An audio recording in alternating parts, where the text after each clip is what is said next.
Hello! Welcome to Hot Fuzz. I'm Edgar Wright, the co-writer and director of Hot Fuzz. And I'm Simon Pegg, and I play Nicholas Angel, and I am also a co-writer of Hot Fuzz. You're watching Hot Fuzz from Universal. And there's the world. This was an idea to have the history of police sirens. So Hackenbackers, who are amazing dubbing people, came up with basically like police sirens through the ages to take us into the first shot. Bang! This was shot... Where was the shot in... it was near City Airport, wasn't it? Yeah, it was some kind of abandoned building that had never been used. Some people think this is like a point-blank reference, but the truth is that it wasn't really written like this. It was just this location happened to have an amazing vestibule like this, so we decided to kind of... It had to be the opening shot. And Jess, our DP, made sure that we caught it at magic hour. Whammo. How did you do that thing with the face? Because that is the face that... I mean, that is simply the shot replicated, isn't it? Yeah, we put your face from the shot into your badge, so on the day you had a little bit of green. I remember. This is whizzing through a lot of locations very quickly, but a lot of this shot was shot on the first three... We did like a little pre-shoot before we started shooting. So basically kind of...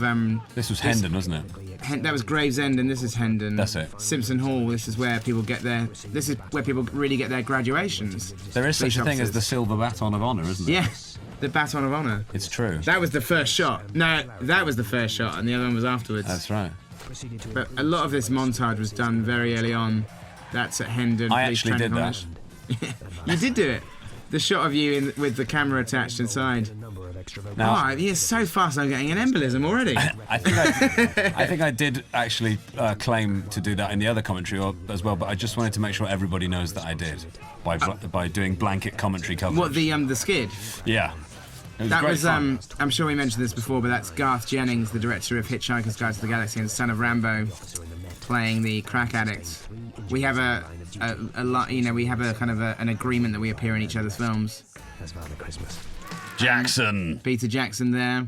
In Hello, Sergeant. I felt a bit bad that like his cameo is so fleeting, and I sent him he watched it the other day, and I sent him an email to warn him how short it was and said, think Hitchcock and then think quick. Think quick cock. It's a quick cock cameo. Think cutting room floor.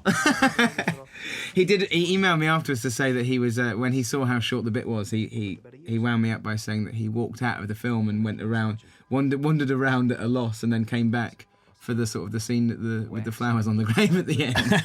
He walked around for 5 hours and came back for the end. Yeah, and he said some excellent credits followed. Sergeant's position here in London.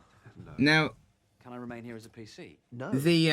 We always had this idea, like I'm sure we mentioned this on the Shaun of the Dead commentary, that Martin Freeman was like the other you. Yeah. And we wanted to play on that a little bit more here by having him as that you're the officer on the street and he's the pen pushing college boy who took the desk job route. The desk jockey. The desk jockey.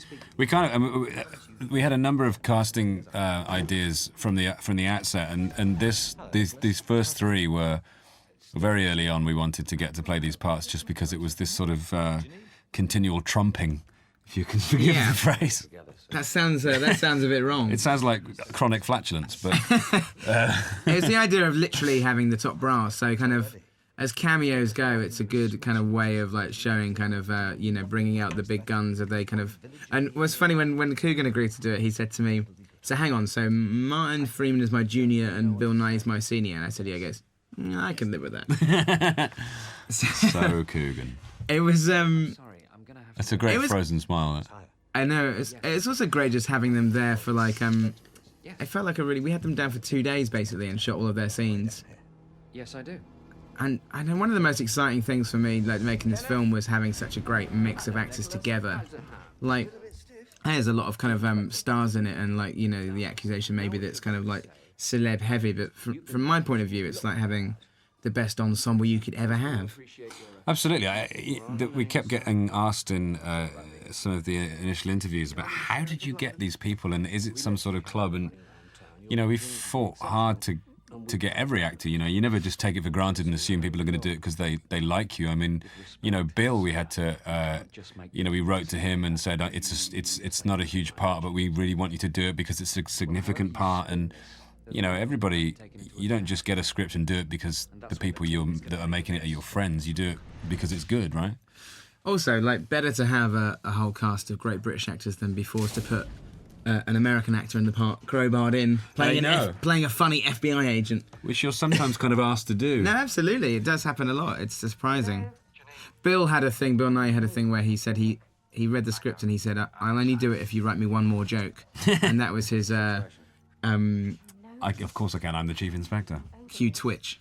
Oh. Now here, who's this lovely lady?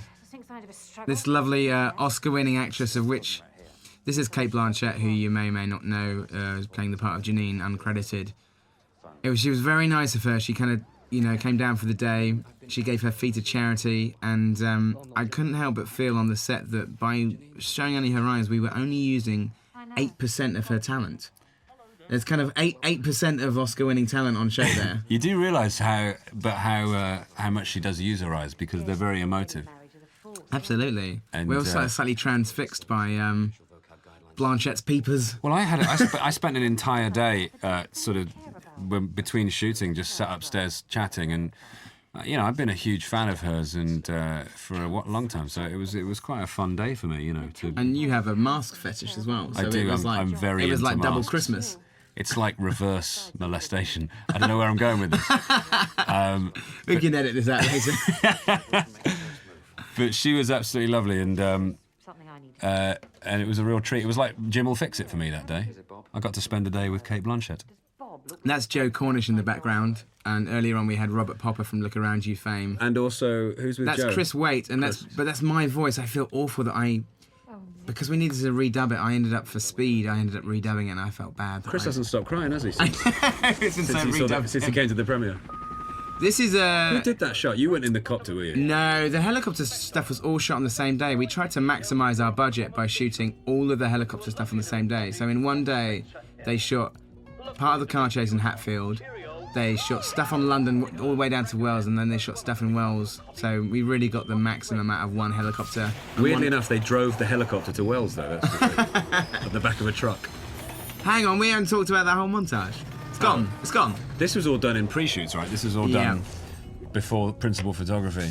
Oh, it's like that idea. I was like a big fan of directors like, you know, Juno and Caro, who kind of show like sequences, storytelling in really kind of quick cuts. And there's a lot of people that I admire like that, like you know, Jean-Pierre Juno and Darren Aronofsky have that great thing of, and Scorsese, obviously, he's the granddaddy of it.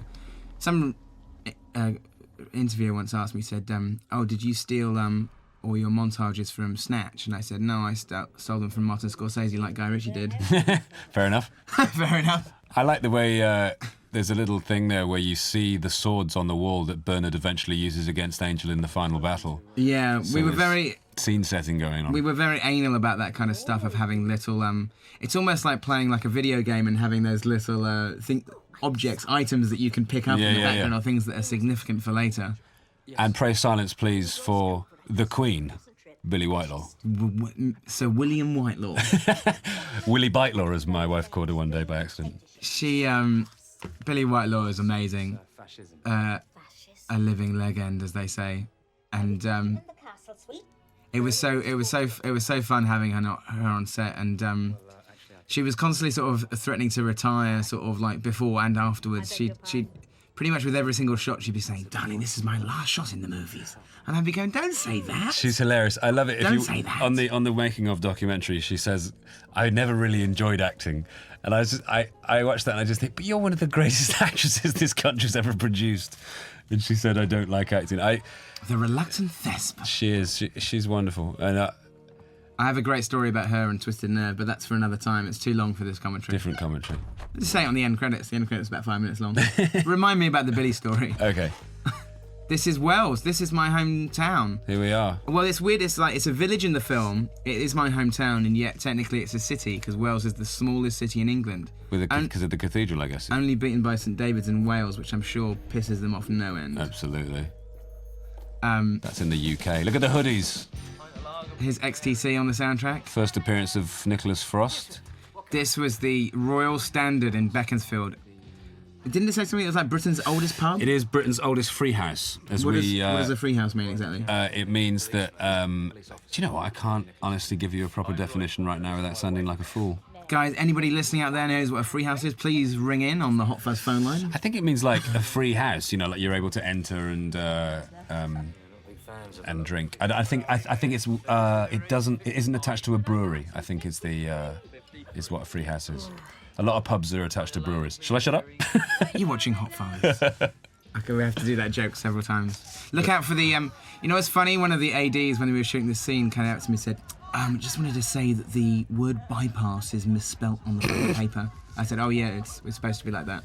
We wanted it to annoy people, the kind of people who put goofs on IMDb. Yeah. To be sitting there in the cinema with a, going, I've got them! I've got them now! They spelled bypass wrong. Those idiots. I like the joke with the braces. That's Rory there. That's Rory. And Tom Strode Walton, who is we used to call him Red Cloud because of his incredible hair. There he is. He's from my school. We actually did auditions in the Wells Blue School, which is my old comprehensive. I have to stress that it's a comprehensive because Blue School sounds very posh. And I am not a posho, contrary to popular belief.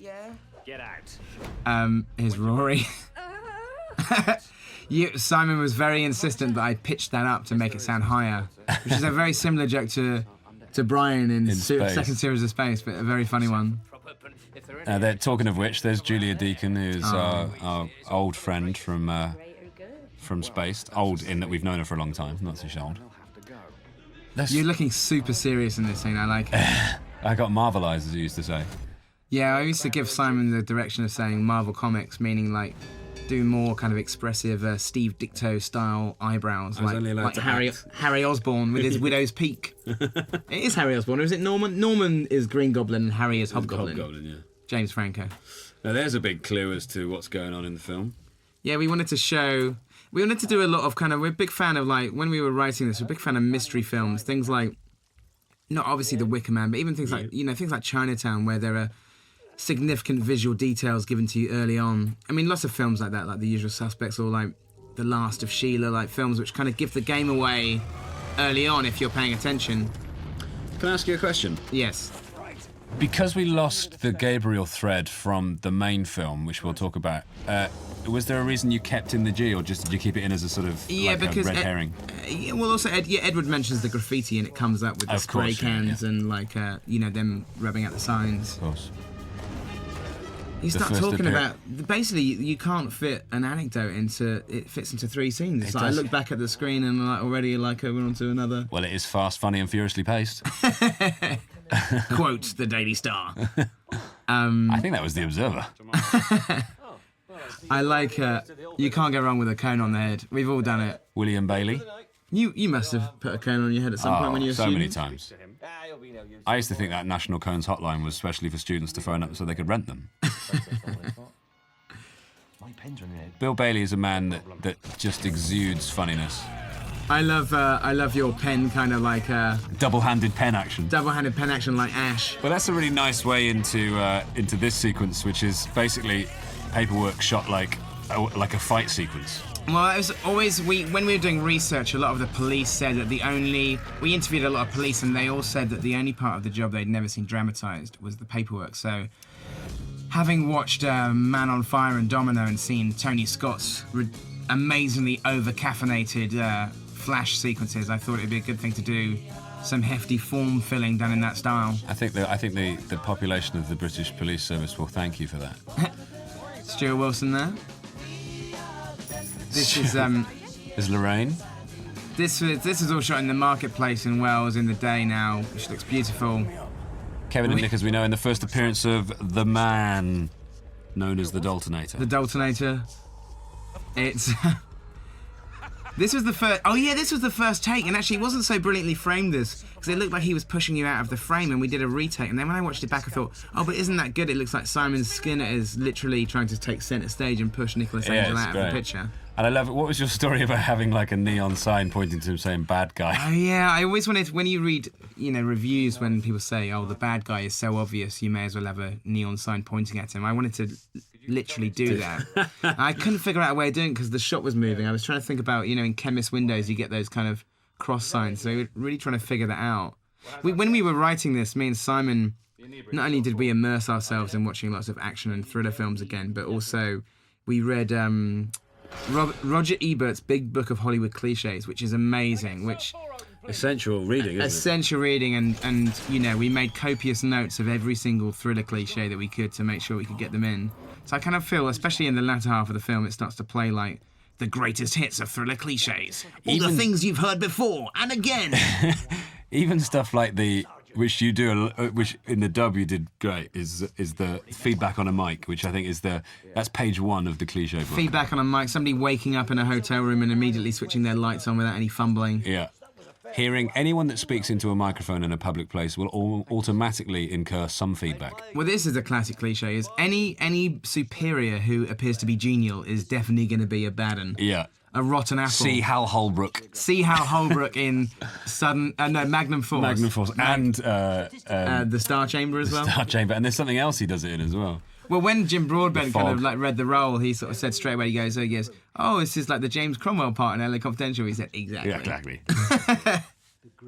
Now, Jim approached us at the BAFTAs in 2004, my favourite line, and said how much he'd enjoyed Shaun of the Dead and asked us if we'd consider using him. And it was probably one of the silliest questions we've ever been asked, really, for an actor that good to come and say that. And we were like, of course. And so we went into the writing process of Hot Fuzz with Jim in mind.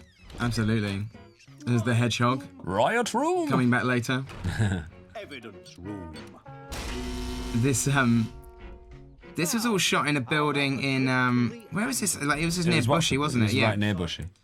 Yeah, this location was a real pain, I have to say. It a lot of glass, great. wasn't it? It was a lot of glass, and it was really small. We actually made a lot of this on location. There was actually less stuff in the studio than Shaun of the Dead, which is great in that it looks really authentic and real, but it can be a real pain. But it's, here's one of my favourite jokes. I like this. That's so funny. I'm surprised. I'm quite pleased we got away with a 15 on this film because we really pushed it as far as the C word and the blood would go. That's a nice joke for a frame advance. Freeze frame that and read all the things around Kevin's head. We really Samson. She's your only policewoman. She's not a policewoman.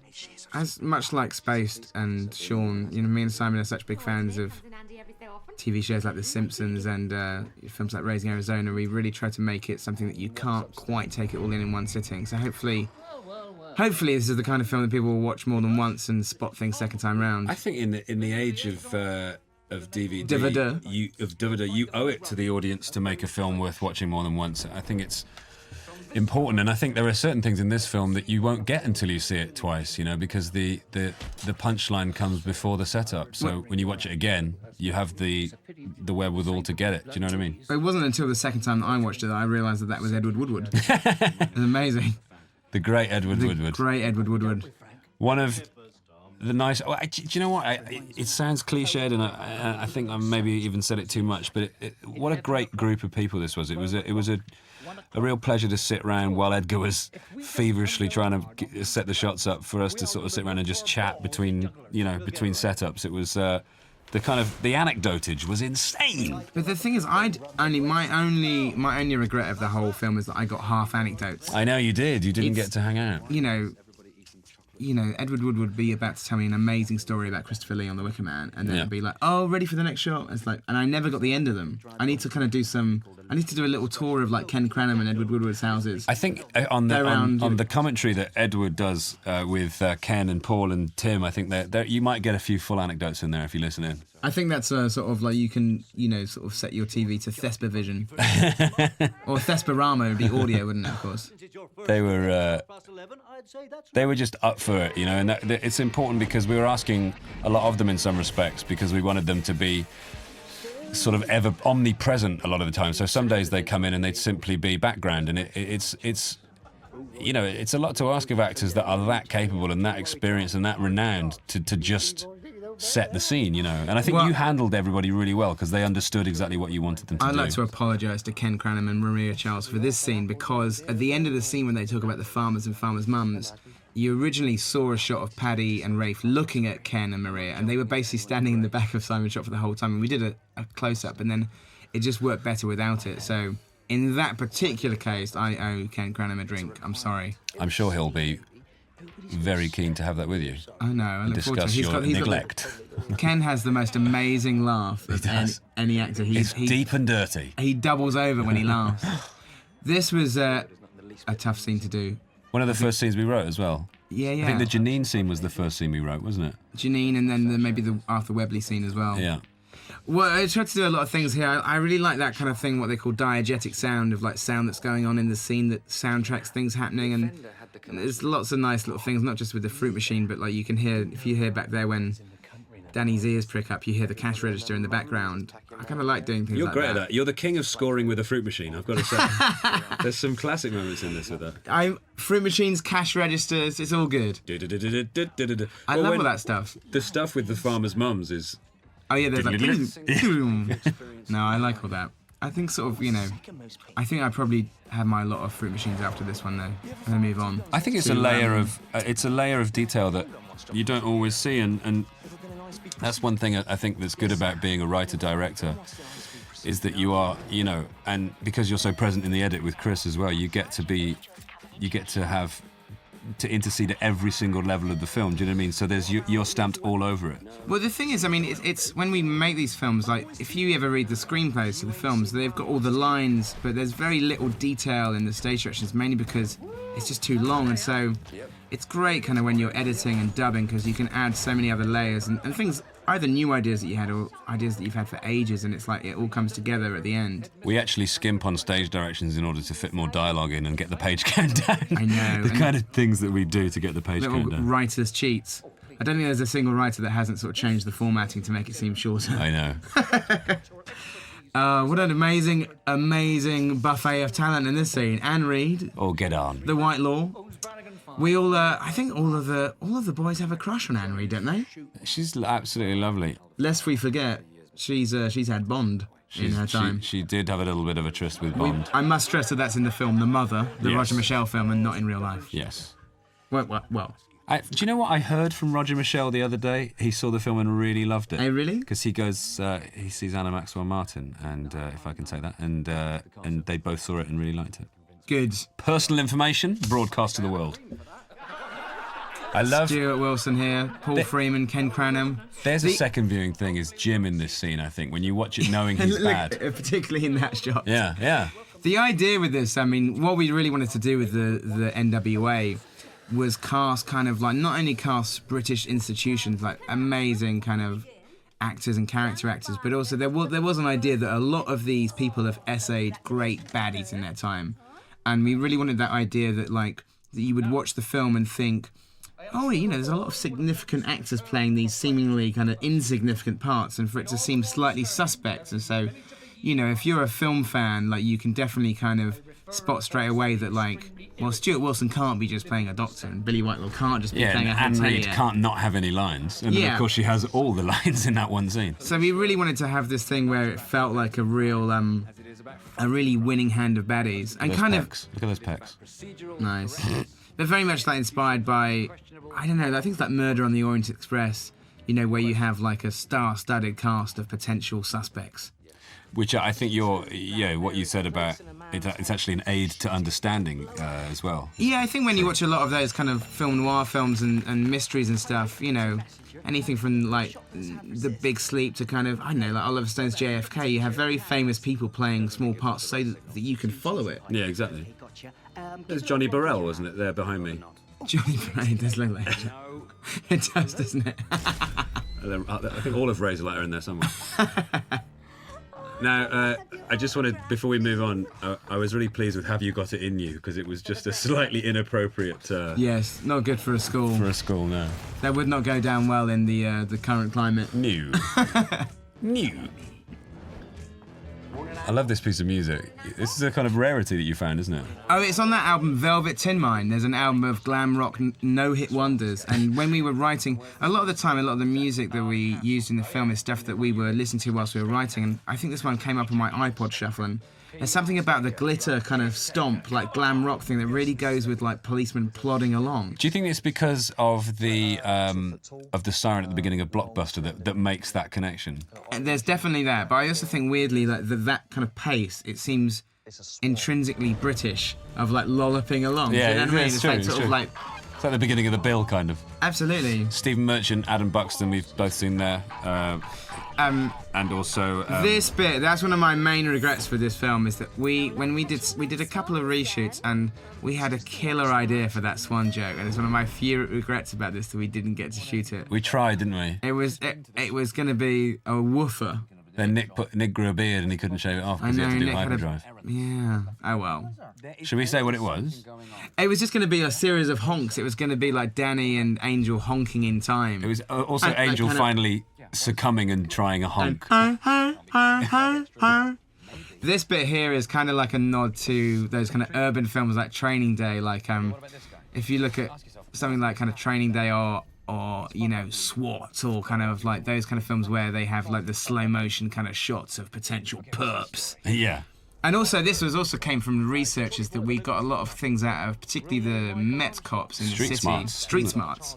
Things like kind of people wearing hot coats on warm days are kind of like clearly concealing weapons or drug dealers. It's all kind of like true. Groups of 3 people. They were like, when we were on patrol in Lambeth, the officer that took us out showed us all sorts of things that were going down that you wouldn't really spot unless you knew what was happening. Yeah, we'd be going past the tube station and he'd say, 3 guys outside, 2 in the front, 1 in the back, 2 in the front are taking the money, 1 behind's got the drugs. Yeah. I don't know why I'm doing a Somerset accent, because he was from Brixton. I'm sorry, I'm getting all confused.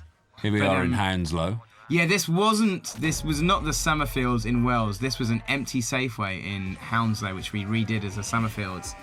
There's me. That's my tiny cameo. Is that you? I didn't even know that was you. I used to be a shelf stacker at Summerfields, and when I did my little cameo as a shelf stacker, I wore my uniform for the rest of the day, if you remember. I do remember that. I felt Of course. very comfortable. You seemed too comfortable. You had a little tie on as well, I remember. Well, it's kind of a nod to, like, Tarantino does that thing of wearing the costume specific to the scene. I've never felt more at ease as I was back in my shelf stacker. Listen, you know your place, mate, and that's the main thing. I know, You got to absolutely. get back there. The gateway, as it was then. I think in a couple of films I will be going back there. Look at him. Look at him work. I know. I love that. He looks so regal. Do you remember we had Tina that- Richardson, our assistant editor, when she was digitising in the rushes, she said, Timothy Dalton looks like a cartoon fox. It's like Foxy out of Foxy Bingo. Do you remember we had that little argumentative discussion about whether or not I should have my hat on, because it was like a little kind of collision of what was cool and what was real. Do you know what I mean? But I think it's a good. And we compromised quite well, I thought. Presumably, what do police officers do in like foot chases? You can't run along with your helmet on or your cap. They just carry it under their. Maybe they just carry it. How many times did I do that to A lot. get that skid It's right? on the outtakes. Of course. This is. They put love this. KY jelly on the floor to make it able for me to skid, and it was also slightly false footing, pardon the pun. You can't go wrong with Super Cop, which Zombie Jackie Party. Chan fans will know as Police Story 3. Now, who was our friend there in the shot mobility with the dog? Malcolm and Jock. And He Jock the managed to dog. get in a lot of shots. There's Graham Lowe.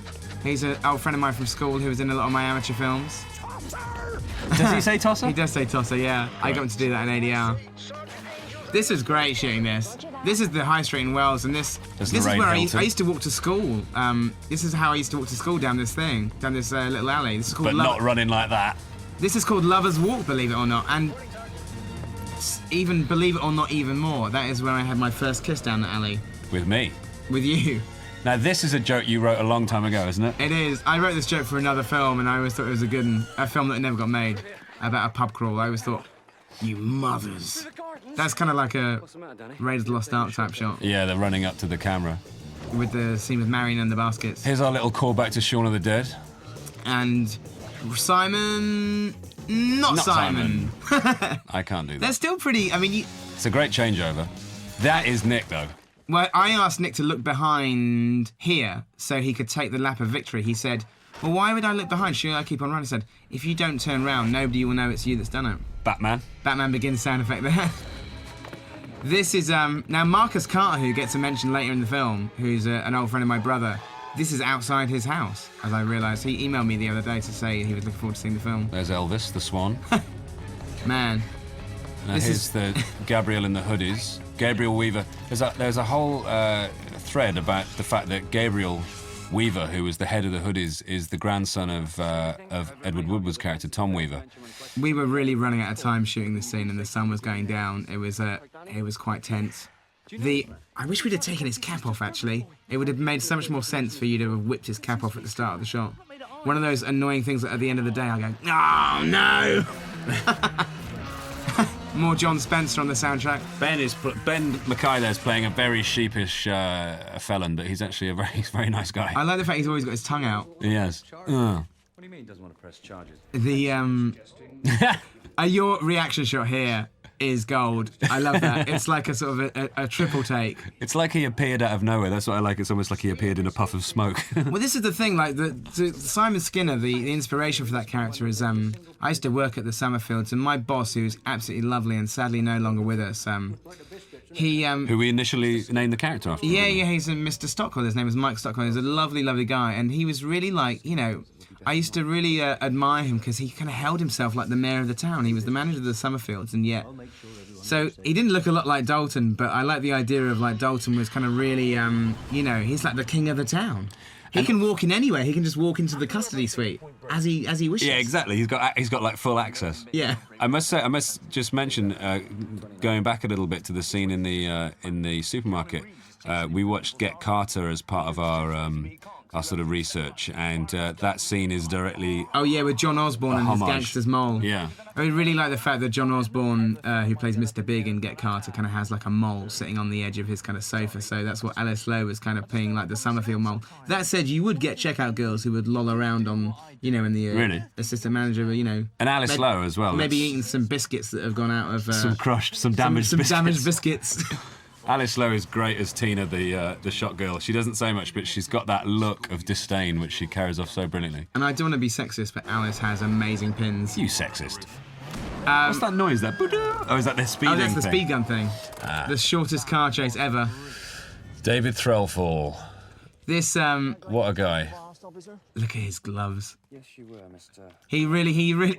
I think this look was his kind of. He had to have longer hair for another part, and at first I thought that, like, as a solicitor, he should have kind of shorter hair, but he sort of said, "No, I should be rakish. I should be a bit of a ponce." And I said, "You're right."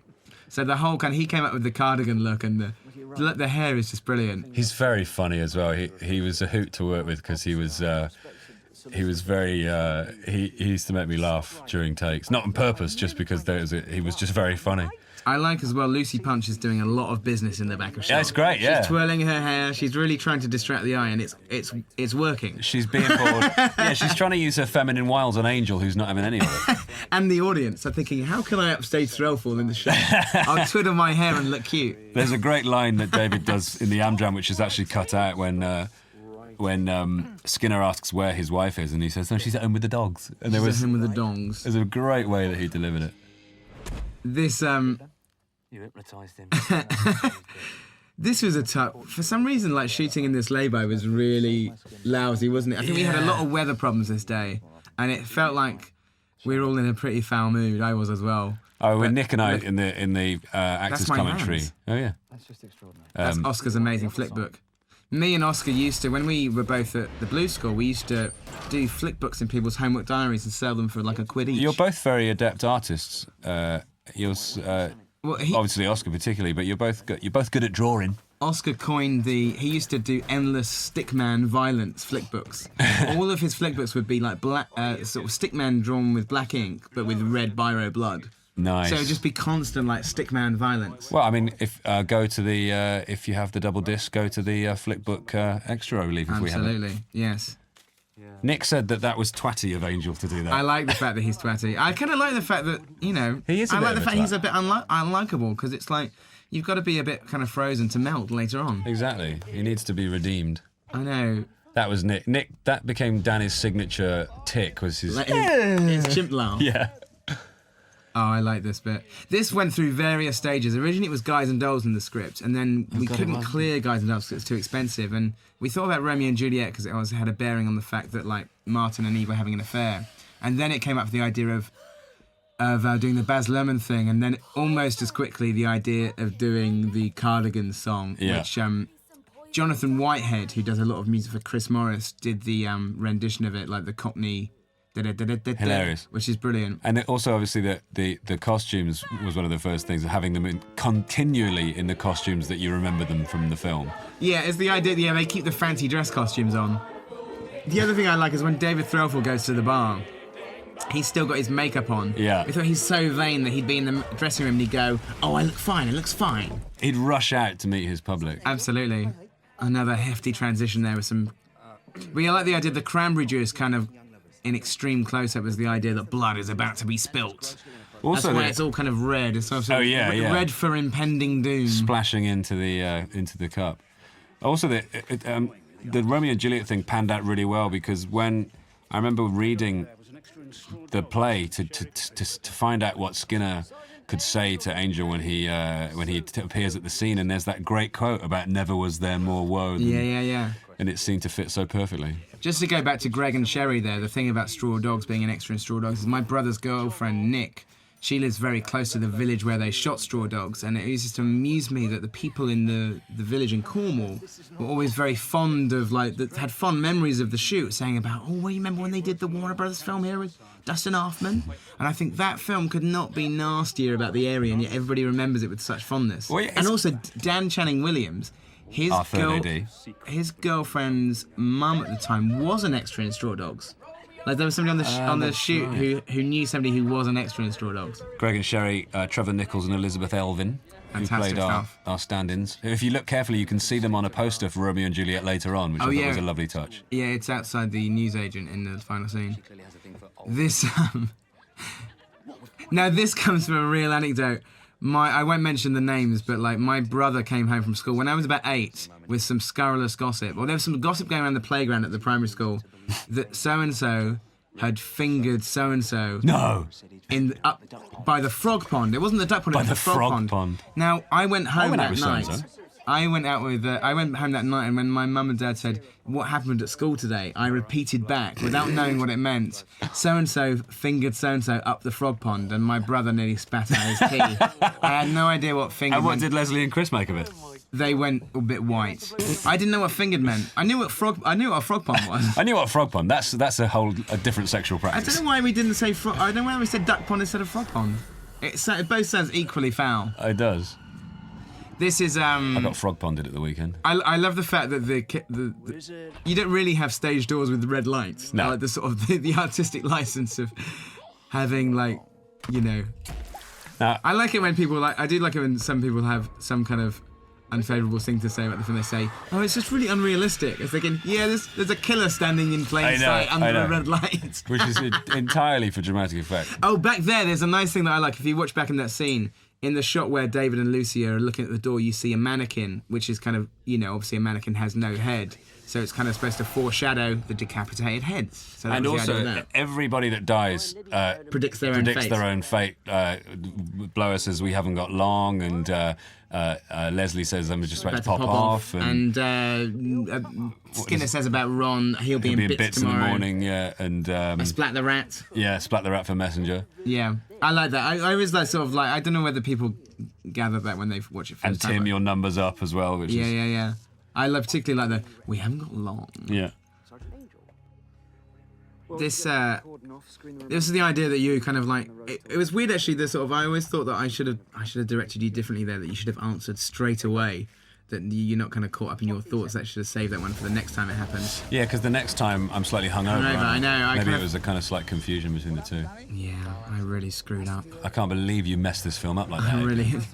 It's all my fault. Interesting to note just how quickly the police service evolves. The radios that we're using there, by the time the film came out, the police were already using. In fact, I think they were using it while we were filming, the sort of mobile phone radios, which they do now. Now, the Romeo and Juliet joke didn't come up until editing. That joke with Romeo and Juliet and fire came later. And, the truth was there was no other song that fit the bill more perfectly than Martin Knopfler singing here. And we thought it was good karma after kind of slating Dire Straits in Shaun of the Dead that we should actually pay for one of their tracks. You didn't tell me that you'd done that until I saw it. I thought it was really funny because it was a surprise. But don't do that again. I love that shot. The lighting in your kind of side a bit of chocolate, you'd eat yourself. shot is amazing. Jess Hall. We got to say something about Jess Hall. Jess Hall, well, everybody on the crew. Jess Hall, Marcus Rhodes, our production designer. Ben Gladstone, the location, sort of manager. Amazing stuff. What I love, look in this scene, the fact that like the Andy's day planner is completely there. Yeah. Like Thursday, Friday, Saturday, Sunday, nothing. Like nothing behind either. Well, we always kind of like when we were writing the characters, we always had this idea that they sort of played at being detectives, because they never really had anything to do. So, which is why they threw themselves so wholeheartedly into the role in terms of what they wore. Yeah, it's like their tashes, Yeah, it feels like they're in sort of fancy dress. It feels like they've got some kind of police outfits out of their granddad's trunk, and they're just playing police detectives for the day. That's a great reaction there when Angel actually says something like, why wouldn't they have tried to apply the brakes? And it cuts to them and they're like, huh? I like the thing as well, all the way through in Bill Bailey scenes and with the Andes, is the idea of using like a phone to kind of like soundtrack sort of deadpan shots. It cuts to the reaction shots and you just hear like a solitary phone going. You also notice in the Sandford police station that there's always just one phone ringing, whereas in the Met there's like hundreds ringing. Yeah. Now, was this the first day of principal photography? First day of the proper shoot, yeah, and it was fucking freezing. It was terribly cold. You could tell it was so... I almost thought when we were shooting the scene, I was thinking, I hope the sub-zero temperatures are not kind of restricting the comedy. It was really It was cold. face freezing. It was kind of like that thing where you feel like your mouth has gone stiff. This, there's a little bit longer of this on the deleted scenes, but it's a night. I really like this scene, and David Bradley and Carl Johnson together. What a team! I think we both agreed that we'd like to have done another round of translation before the joke ended, didn't we? Yeah, I think the bit in the deleted scenes we screwed it up slightly. We basically left out one of the translations, but it still kind of works. I'm still happy with it. Nick Frost is incredible in this scene.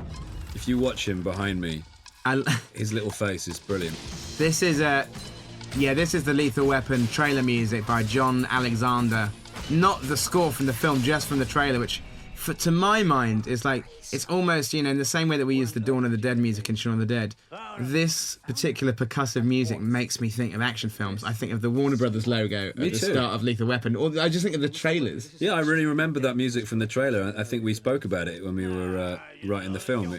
Well, when I was more memorable than the actual soundtrack. Well, when I was a projectionist, it was that before I was sacked. In the 3 months before I was sacked. And why were you sacked quickly? Because I was rubbish. I was inept. But I must have seen the Lethal Weapon 2 teaser trailer 400 times.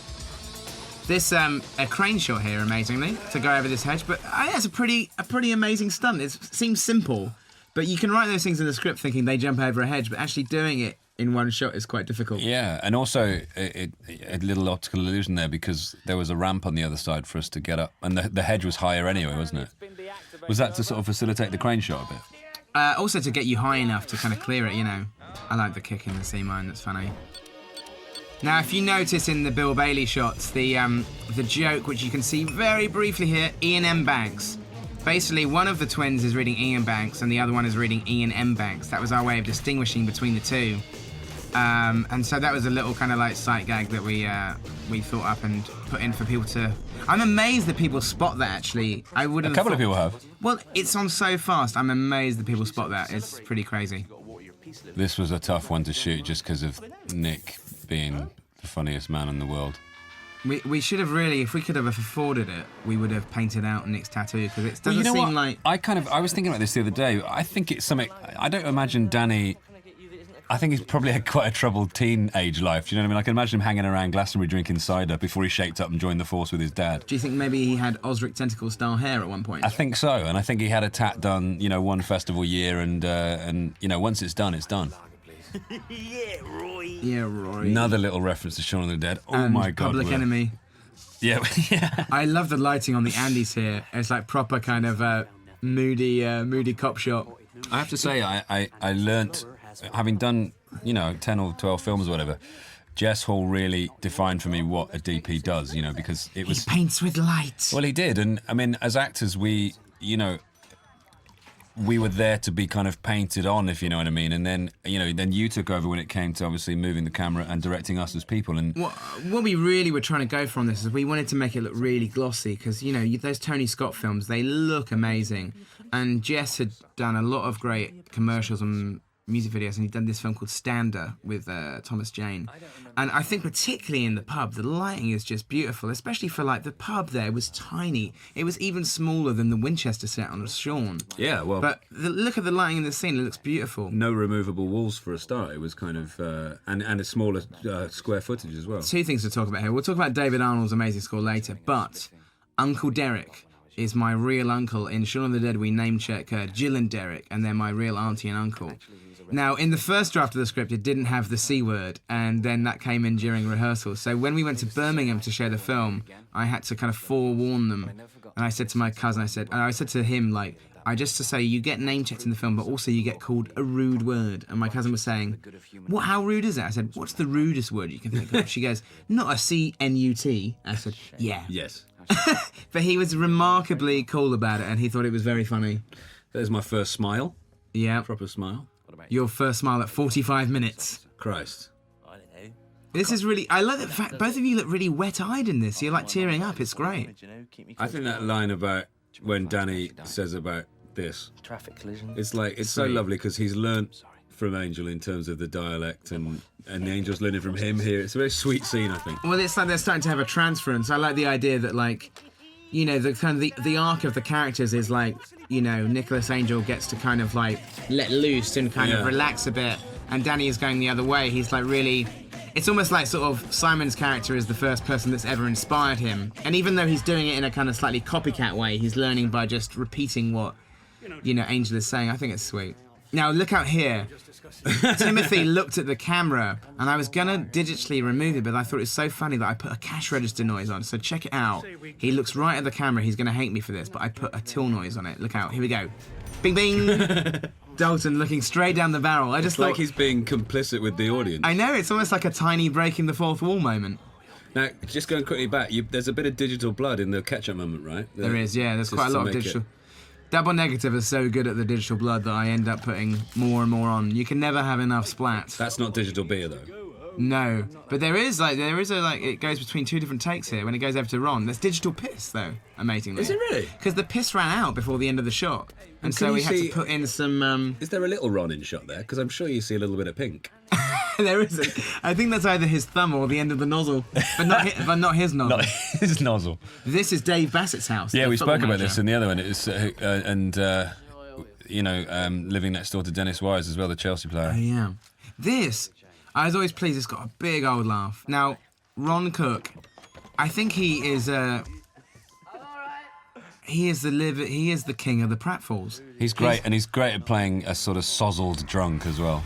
If he's like sort of, I think Ron Cook is the UK king of pratfalls, and David Cross from Arrested Development is the king of the Fallies in the States. There was a nice line there in ADR when he said, "Oh, I'm dying," but it never really worked. Oh yeah. I like this being like the end of the first date. For some reason this scene always reminded me of like I call it the Bridget Jones scene. I don't know why it's sort of just this is me. That's a snog on the first date. The little pleasantries. It's very much framed like the scene outside the Winchester as well, isn't it, in Shaun of the Dead when we sing White Lines. Oh yeah. The two profiles. Here's nice. This is a nice. Now, what was the first film to use a bathroom cabinet shock? Don't say American Wealth in London. I probably would have done. Do say Repulsion, Roman Polanski. There you go. Crikey. Maybe it was done even before that, but Repulsion was the first film to use the killers in the bathroom cabinet mirror. We've kind of done... We've done that twice now, because there was a little play on it in Shaun with Pete's shadow in the mirror. It's a faithful technique. We ripped off John Landis without realising we'd already ripped off Roman Polanski at the same time. Anyway, this is a nice scene. And David Arnold's music. Here's the thing with David Arnold's score, which is amazing, is, we basically had to try and really... we couldn't really afford to do a really full orchestral expensive score for the whole thing. However, David's plan, which worked brilliantly, was that we did like 2 days of orchestral stuff at Air Studios, and and then it builds into these moments. So David said, we can't afford to do like a really expensive score for the whole thing, but if you pick your moments, it will really start to soar when it needs to. So I think it was a treat because it's kind of electronic for the first kind of half, and then in moments like this when it's, the score on this scene is just brilliant, and your performances are so funny. It's great. It was very early on in the shoot, actually. It's like in the first week. But it was amazing watching him do this music. Now, this is my DVD collection. Your DVD collection? No, not yours. No. Me and Oscar, my brother, and Joe Cornish's DVD collection combined. However, I must say that at the end of the shoot, quite a few of them have been stolen. No. Somebody stole my King Kong. Oh my goodness. I had to rebuy it. This is obviously 76 version, yeah. I have 76, 33, and I have the me too. 76. I have all three of them. I do I as quite well. enjoy the 76 version. This is Point Break, of course. Now, which we is- got permission from Keanu Reeves, Patrick Swayze, and Martin Lawrence, and Will Smith, didn't we? Also, Patrick Swayze's stunt double. You have to get licenses from everybody. I always, like, Point Break, I remember, like, the first time I ever saw anything Point Break was on Moving Pictures on BBC Two. They had a piece about the making of the foot chase, which absolutely blew my mind. That foot chase in Point Break is one of my favourite scenes of all time. We watched a lot of food. We watched the three I remember watching for research were obviously Point Break, but also Raising Arizona and Narc as well. Narc's a good foot chase. Also, Busting has an amazing foot chase. Look at that. Oh yeah. There goes Dave. Now, I want to know, because a lot of that is digital. There's some real flame elements. What did Dave Bassett make of that when he saw it? He was probably glad. Now, this line, whoever wrote this line in Bad Boys 2 deserves an Oscar, because this is the most... Shit just got real. In those films, when you have what's called the point of no return at the end of Act 2, you know, when the kind of like the chips are down, but our heroes are gonna like face up to the final onslaught. Whoever then, you know, reduced it to the line, the shit just got real, is But what a had just genius. happened in the film? Because I think a lot of shit had been real before that. Hadn't they been chased by a car that was throwing think cars they'd- off the back of a car? They'd already taken on the Ku Klux Klan and the Haitians, And then it's real. and then it's real. Then they have to go to Cuba. Cox. This Look, let's see Tim and Lorraine in the background there, Yeah, just yeah, sort yeah. of skulking around, the killers. and at the Greg scene and of the Sherry crime. as well. Yeah. It's fun. I like kind of playing out these scenes in one shot. It's a really good thing to do for performances, and then sometimes you can get in a pickle because if you want to cut something out, you're kind of screwed. But We haven't mentioned I our really- good friend Adam Buxton, Adam Buxton is playing Tim Messenger, who's fantastic. who came up with the little hi himself. This Fire by the Crazy World of Arthur Brown. Look at him. Now, if you listen out on the ADR, you hear like Bill Bailey's. We did a lot of radio dialogue, and he has this great line about backdraft here. Like some out of backdraft. He did a whole load of stuff in the dub, which is hilarious. I love the little bit in which I didn't hear until the cast and crew when you hear the Andes ordering a bacon sandwich when they go to the Have a bacon bap hand. A bacon bap. The idea with like the Andes and Danny and Angel was that in a lot of films, in most cop films, you get the other team. You get it in like Beverly Hills Cop, you get it in Point Break, Bad Boys, the Super Cops. You know, all of those films have like the other team. And in a way, the idea for like Danny and Angel is that usually the leads of the film are cool and the other guys are nerds or like sort of like, you know, stuck up or you know, kind of So they're just antagonistic, aren't they? They're the kind of smart, wiseacre kind of. But we like the idea that our film was following the kind of the nerds essentially. Yeah. Yeah, the kind of sticklers. I mean, Angel is the ultimate stickler.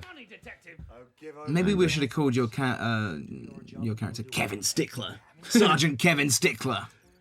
And maybe we should say something. I mean, let's say it at the end. But obviously, Nicholas Angel was lifted from a friend of ours who worked on the film. Absolutely. We never refer to him as Nick Angel. The real guy is Nick Angel, and we just thought Nick Angel was such a great name for a cop. But Nicholas is never called Nick. The only one person calls him Nick in the whole film, and that's one of the Andes at the end. Yeah. He's actually Nicholas. Somebody on the internet says that you call Danny by Ed's name. That's bollocks, isn't it? No. That sounds like should the thing stop- out of the end of Star Wars. stop with like reading the him saying, like, but it sounds like the thing when they say like the Mark Hamill says Carrie at the end. I know. Now, the spit roast joke we obviously missed there, but Olivia spoke about that. I love the fact that she said that's me after a few pints, not even after a bottle of whiskey. for some reason this scene here really reminds me of like Tony Scott coverage, like the real long lens shots. If you listen, Rafe goes, "Police time." He just repeats Paddy's joke, which I find funny. It was a beautiful day, this. We had such bad weather shooting this film, and then when it came to the fate, we finally got some sun, and it really worked out. If you actually look, if you go back to Shaun of the Dead and see the Rafe's physical transformation, it's almost amazing as if you watch Big Nothing and then this to see my physical transformation from potato to chip. I love Stuart Wilson. He's such a great actor. So kind of like... He's brilliant. He's so brilliant, and he's such a chameleon, like David Threlfall as well. Like, Nick watched Lethal Weapon 3 the other day, And I said, "Oh, did you like Stuart in it?" He said, "Who?" I said, "Stuart's the baddie, Jack Travis." He goes, "No way!" He hadn't even realised that like sort of Stuart was like the lead baddie in Lethal Weapon 3. The thing I love about the actors in the film, because they're so good, whenever they're on screen, they absolutely give it 110%. This is a great example of Stuart doing that. The relish is fantastic. This scene with the rifle range is really. We one of the films that we watched when we were researching, we watched Unforgiven again, which like stood up so amazingly well. What an amazing script, and we really like the portent of like in that film, Clint Eastwood's character. You hear of him being a great, like a killer, and he's kind of changed his ways, and you're waiting for kind of the violence to break out again. And we kind of wanted to do that, not with violence, but the idea that Angel is an amazing marksman, but he doesn't really touch his kind of rifle. It's like he's kind of like off the drink, isn't he? It's like he can't. Well, it is like The Unforgiven. It's like when he takes the drink, that's when things go bad. It's like as soon as Angel touches a gun. Yeah, I like the fact when you touch the gun, you kind of look slightly sort of soiled, don't you? He gets a little shudder. Here's a feedback cliche right there. Also, that's another cliche. If somebody like Adam Buxton's character says, "I've got something important to tell you, meet me in 5 minutes," it means they are going to die. Big time. I had such fun shooting this scene. It's probably my thing I'm probably proudest of in the film, just because we used a lot of crane stuff, crane shots in this, and I'm a really big Brian De Palma fan, and I wanted to kind of try and even vaguely approximate kind of like one of his big set pieces and stuff. Obviously there's a nod to The Omen as well, and with this. The other thing that this makes a nod to, just to show that we are all references, is the film Death on the Nile has that scene where like Lois Charles and Simon McCorkindale are almost crushed by a falling stone. And so this is our idea of rectifying that by showing everybody what they want to see, which is two people, somebody getting crushed by a big stone. I love the fact that you managed to create tension by using a tombola. I know, the tombola of doom. Look, I love these shots. That's about 200 foot up on St Cuthbert's Church, and I'm from Wales, but I've never been up on that roof. And up there, doing those crane shots was amazing. Just the view was incredible. The music in this bit that David did is brilliant. The supreme irony that the church roof needing repair is the very thing. Bam! Bang! That kills Messenger. There goes the 12A. That lovely little bit of theremin kind of noise there. Oh yeah. Well, that we were really like. Yeah, the sound work in this by Hackenbackers as well is incredible. But this works. I mean, pretty much if you see the storyboards of the film, it was storyboarded exactly like this. However, it still came off a lot better than I could have ever hoped. It was basically a combination of physical and digital effects, so both Artem and Double Negative just did an amazing job. It was great. It looked good on the day. I mean, with the physical effect, which was obviously a fake head, but even then you could tell it was going to be spectacular. I really like these kind of like using the wide angle to get all of the ensemble in. I really like sort of, just having things very kind of like posed and stuff. It's worth mentioning actually about Edgar and myself when we wrote the Fisher character, Kevin's character. He's always the last to cotton on to anything. Oh yeah. He's always the last to laugh. Yeah, he's the last to laugh at all the jokes. He's the last to notice Messenger. He's just always one step behind everybody. I just like him doing this serious scene with the Spider-Man face paint still on. Yeah. Sergeant Spider-Man in full effect. Sergeant P. Parker. We wanted to shoot this at night, and we ended up shooting it kind of day for night, and it looks beautiful, actually. I was really against the idea of shooting it kind of... It was pretty damn dark, wasn't it? It was getting dark, yeah. It was really heavy, and I think everybody was in a foul mood when they shot this, weren't they? Well, it was cold. It was cold, and also, as we said in the other commentary, sometimes you need to augment the rain to make it show up, so it was double rain. It was funny. I like the fact that now we're in wet weather gear. If we have action figures, I want all the costumes we got. I like the fact they've got their sunglasses on. Also, like at the start of it, Paddy's still got a cigarette. It's great. A soggy fag. And the fact that Nick's got a shower cap on his cowboy hat. Nice squeaky noise on the gorilla. I have to say, we didn't mention in the shooting range scene the idea of prefiguring the end of the film. Oh yeah, I said that in the other one. Oh right, about the kind of the cuddly monkey. It's like the cuddly monkey. It's like the Ed's plan in Shaun of the Dead. Yeah. There's always something going on, Danny. I have to say, I think Nick Frost's performance in this film is so good, and It makes me. I'm so proud of it. Well, he did a In a nice weird thing way. in this scene is that we kind of written this as a bit puppyish, and then he said he didn't want to do that because it was too much like Mike from Space, and so he gets really angry when you kind of accuse him. And I thought that was great sort of change. when to switch off, mate. Nice with the old Did you when you shot that? Did you mean it to seem like a ship? Well, it's you shot on the it with a kind Steadicam. of woozy. Yeah, Steadicam has that kind of slightly floaty feel to it. Yeah. I love this shot coming up. This one with the monkey. I don't know why that makes me laugh. Wait a minute. The also audio flashbacks are so cheesy. Now, the Sandford Citizen is actually named after the Gloucester Citizen, which was the local paper where I grew up. Well, we like the idea because Sandford's a village. Essentially, it couldn't be a citizen because citizen is the you know, somebody from a city. So we like the idea that even their paper, they got ideas above their station. Because at Wells, where we shot it, has things on its brochures when it says England's smallest city, whereas we had on our brochures, which you never see, it said Sandford. It say England's largest village. They really kind of like slightly kind of had ideas above their station. This was, well, here's another cliche, is the library montage, looking for clues. He's on the case. The last morning we'd been up for God knows how many. You've been up for about 22 hours, I think. Oh, that was awful. We were so tired. This is, Thanks for the monkey. the music in this is so sentimental, it really makes me laugh. I think some people don't know quite how to take this scene because it's so soppy, but I want it for you. if you look at those films, you know, any of the sort of, the most testosterone-driven films like, you know, Man on Fire and like Con Air and Bad Boys, they get so kind of homoerotic and the score is like so sweeping and sentimental. I really like it. I think, well, Bad Boys has got a really sweeping score, hasn't it? Well, they all have. All of those films, the score is just huge. Here we are back in the town square in Wells. There's, in a second, Nick says the line of Thermotron, which we saw. We saw that was SWAT, didn't we? No, it's in the film Dark Blue, the Ron Shelton film, and we thought it was such a ridiculous line that it deserved another airing. There you go. Much like Younglings from Revenge of the Sith that crops up earlier on. Yeah, a reluctant but A line so awful it deserved a little second nod. innings. And I think Peter Bradshaw picked up on that, didn't he? In He The did. Guardian. We He were quite did. pleased with that. Somebody saw it. So, Fingered. Maybe they were all accidents. Oh, people have accidents every day. well, the idea with this is that they get on the case. Like, we really wanted to, like, sort of Nicholas to be kind of shut out of the investigation. You know, be the kind of the police officer on the periphery who has to crack the case. And so it's almost like he's like trying to link the murders on his own time. Well, he's kind of on the outside of the cordon when the Andes are inside doing nothing, you know. Yeah, that was like a visual that we tried to get across, which you kind of see a little bit as, the idea of that being, again, that sort of like slightly Rosencrantz and Guildenstern thing about being the people on the edges of the big story, you know. Yeah. Of course. Just about to pop off. She is going to die. Now Cut to the we shears. understand why Anne Reid is in the film, because she has a wonderful monologue.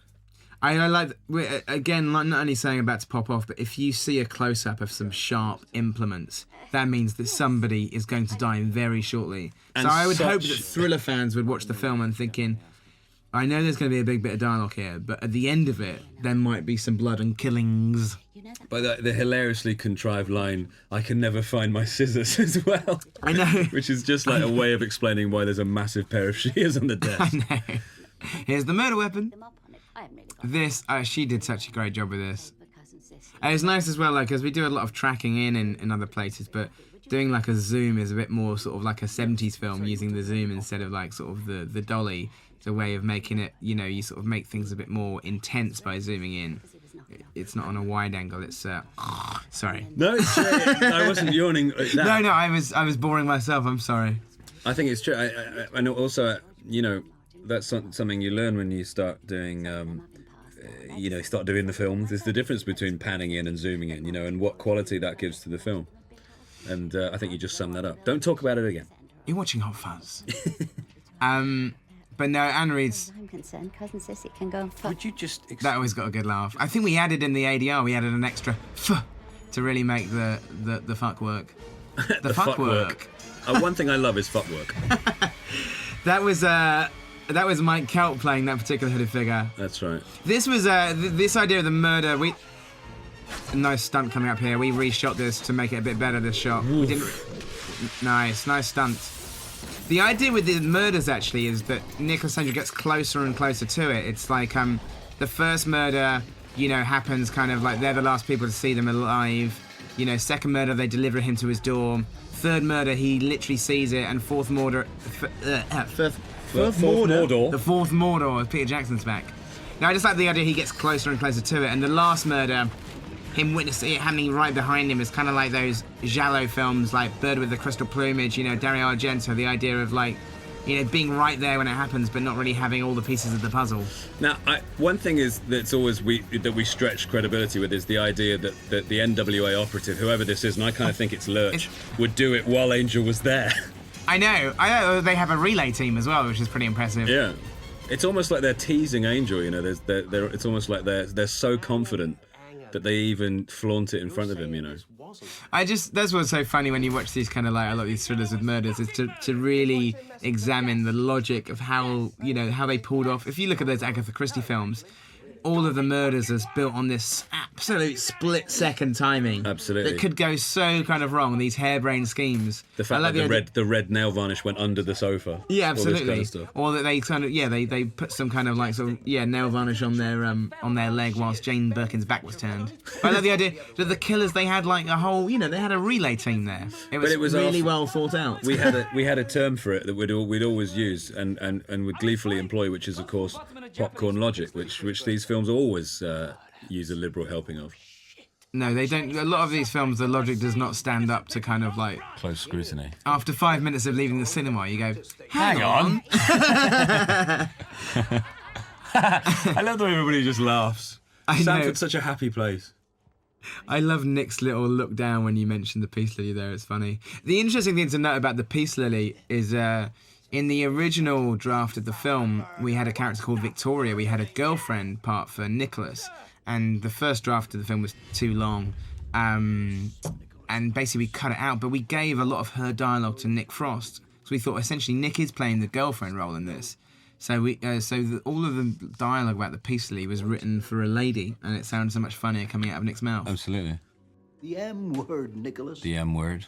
You see in the background, you see Jim's pistols. His pistol is also his cape. Like his Batman cape is even lit up. His Batty's cape. I know who did it. You do your St. Ivor's Gold voice there, like your deep. Explain the St. Ivor's Gold thing, Simon. Well, that was a kind of half the fat and a buttery taste kind of voice. And Edgar would often say, more St. Ivel, from behind the camera, much to the bemusement of some of the crew and actors. But I know what he meant. I'm slightly distracted by Alice's pins again. Hey, and Dalton's pins. Dalton's got great calves. I haven't seen his thighs. Dalton, that man is so handsome, and he's so kind of like, the man is 62, and he's a stone cold fox. That's no question. He calls his lady quakes wherever he goes. When he's walking down Wells High Street, he could have had the pick of the bunch. I watched this with my mum and my sister and my wife, and they all went for when he came on, and they represent different generations. Now, this was something, I don't think it was ever written into the script. I think because we tried to cut down on stage directions, all it said in the script was, we see lots of flash cuts and flashbacks. It looks pretty cool for a British film. That was what was written in the script. I don't think we actually, in some instances, we didn't even script the sort of flashbacks at all. The flashbacks. Well, I remember I did when I was doing the storyboards. I went through all the flashbacks and the backward stuff, and I tried to work it out because obviously whip pans work both ways. They work backwards and forwards. So I tried to work it out so they'd work backwards and forwards, and I drew it all out in these little scribbles. And then when I came to look at it again, it was like looking at kind of, sort of hieroglyphics. I was thinking, what the hell does that all mean? So I had to kind of go through it again and work it all out. But I really enjoyed doing all the backward stuff. I just thought it was a nice way of you replaying. Oh, like for instance, right here, Timothy Dalton, you see his face. He did that scene earlier on, but in the earlier scene, when you see David and Lucy getting killed, we painted out his face, so you just see a black hood. So basically, Dalton is in. I don't really call him Dalton. We always refer to him by his surname, Timothy. Also nice to replay that kind of splat. You can't see a head getting crushed enough times in a film. I think she was about to sell up to the developers. This is interesting as well because the summation is obviously a complete misconception of what's really going on, and this what we're seeing isn't what happened. It's what Angel thinks happened because obviously when we see the truth Yeah. You did it with lots of the NWA there. Well, also we like the idea that like the real reasons people have been killed are really like to quote Chris Morris, small and twatty. Yeah. But but I like that Angel's theory is really overreaching. We really wanted to like we watch things like Chinatown again and things that have a really dense sort of labyrinthine sort of is it labyrinthine or labyrinthian? Labyrinthine. Sort of over-dense kind of thing. Absolutely. I just like that he's really overthought it, and it's really... And you can... Unlike, Timothy obviously is kind of like sort of sits there smugly like the cat who got the cream, but I like the rest. The other officers are like, convinced for a little bit. Yeah. I think there was a line that I really liked that we actually cut for time when... The one-stop shop? No, when he said... the truth is, Skinner said, the truth is far less Shakespearean. Oh, yeah, that's really right. liked. I like with Kevin and Nick there, who play the Butcher Boys, that you hear their grunt forwards and backwards. It goes, huh? Oh. Yeah. Those are flappers. Look at the way. I love this little exchange. I just like the idea of a lap dancing club called Flappers. Let's go. Let's patent it. For We should have God's had the sakes. rap party at Flappers. We can start Flappers right now. Screw this doing like DVDs. Let's get out of here. Let's not make any more films. Let's open a chain of Flappers. That'll confound the critics.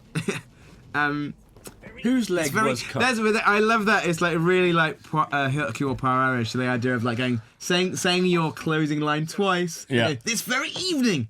This very evening. Like he's so certain he wants to kind of have the big finish and it doesn't work out. Little split focus work from you here. Yeah. Very funny. That's a nice shot. I did have a cameo in here and I cut it out. Oh, you cut it out? Well, I thought at this point in the film, if the film was dragging due to my cameo, it would look particularly indulgent if like my cameo at this point was only adding to the running time. Let it never be said we're indulgent. I cut out my cameo for God's sake. I like though.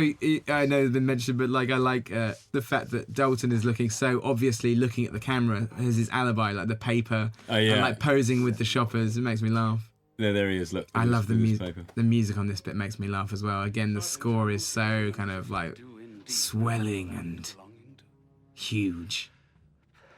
I'm really glad. I remember there was a time when we were trying to sort of bring it down a little bit, and you were considering cutting that little bit of the dramatics from Skinner there, and I'm really glad you didn't because it's. Oh, Timothy's so funny doing the the kind of faux sincerity. It's really funny. Also, we must say that like, I think when Timothy has a moustache, he has magic powers.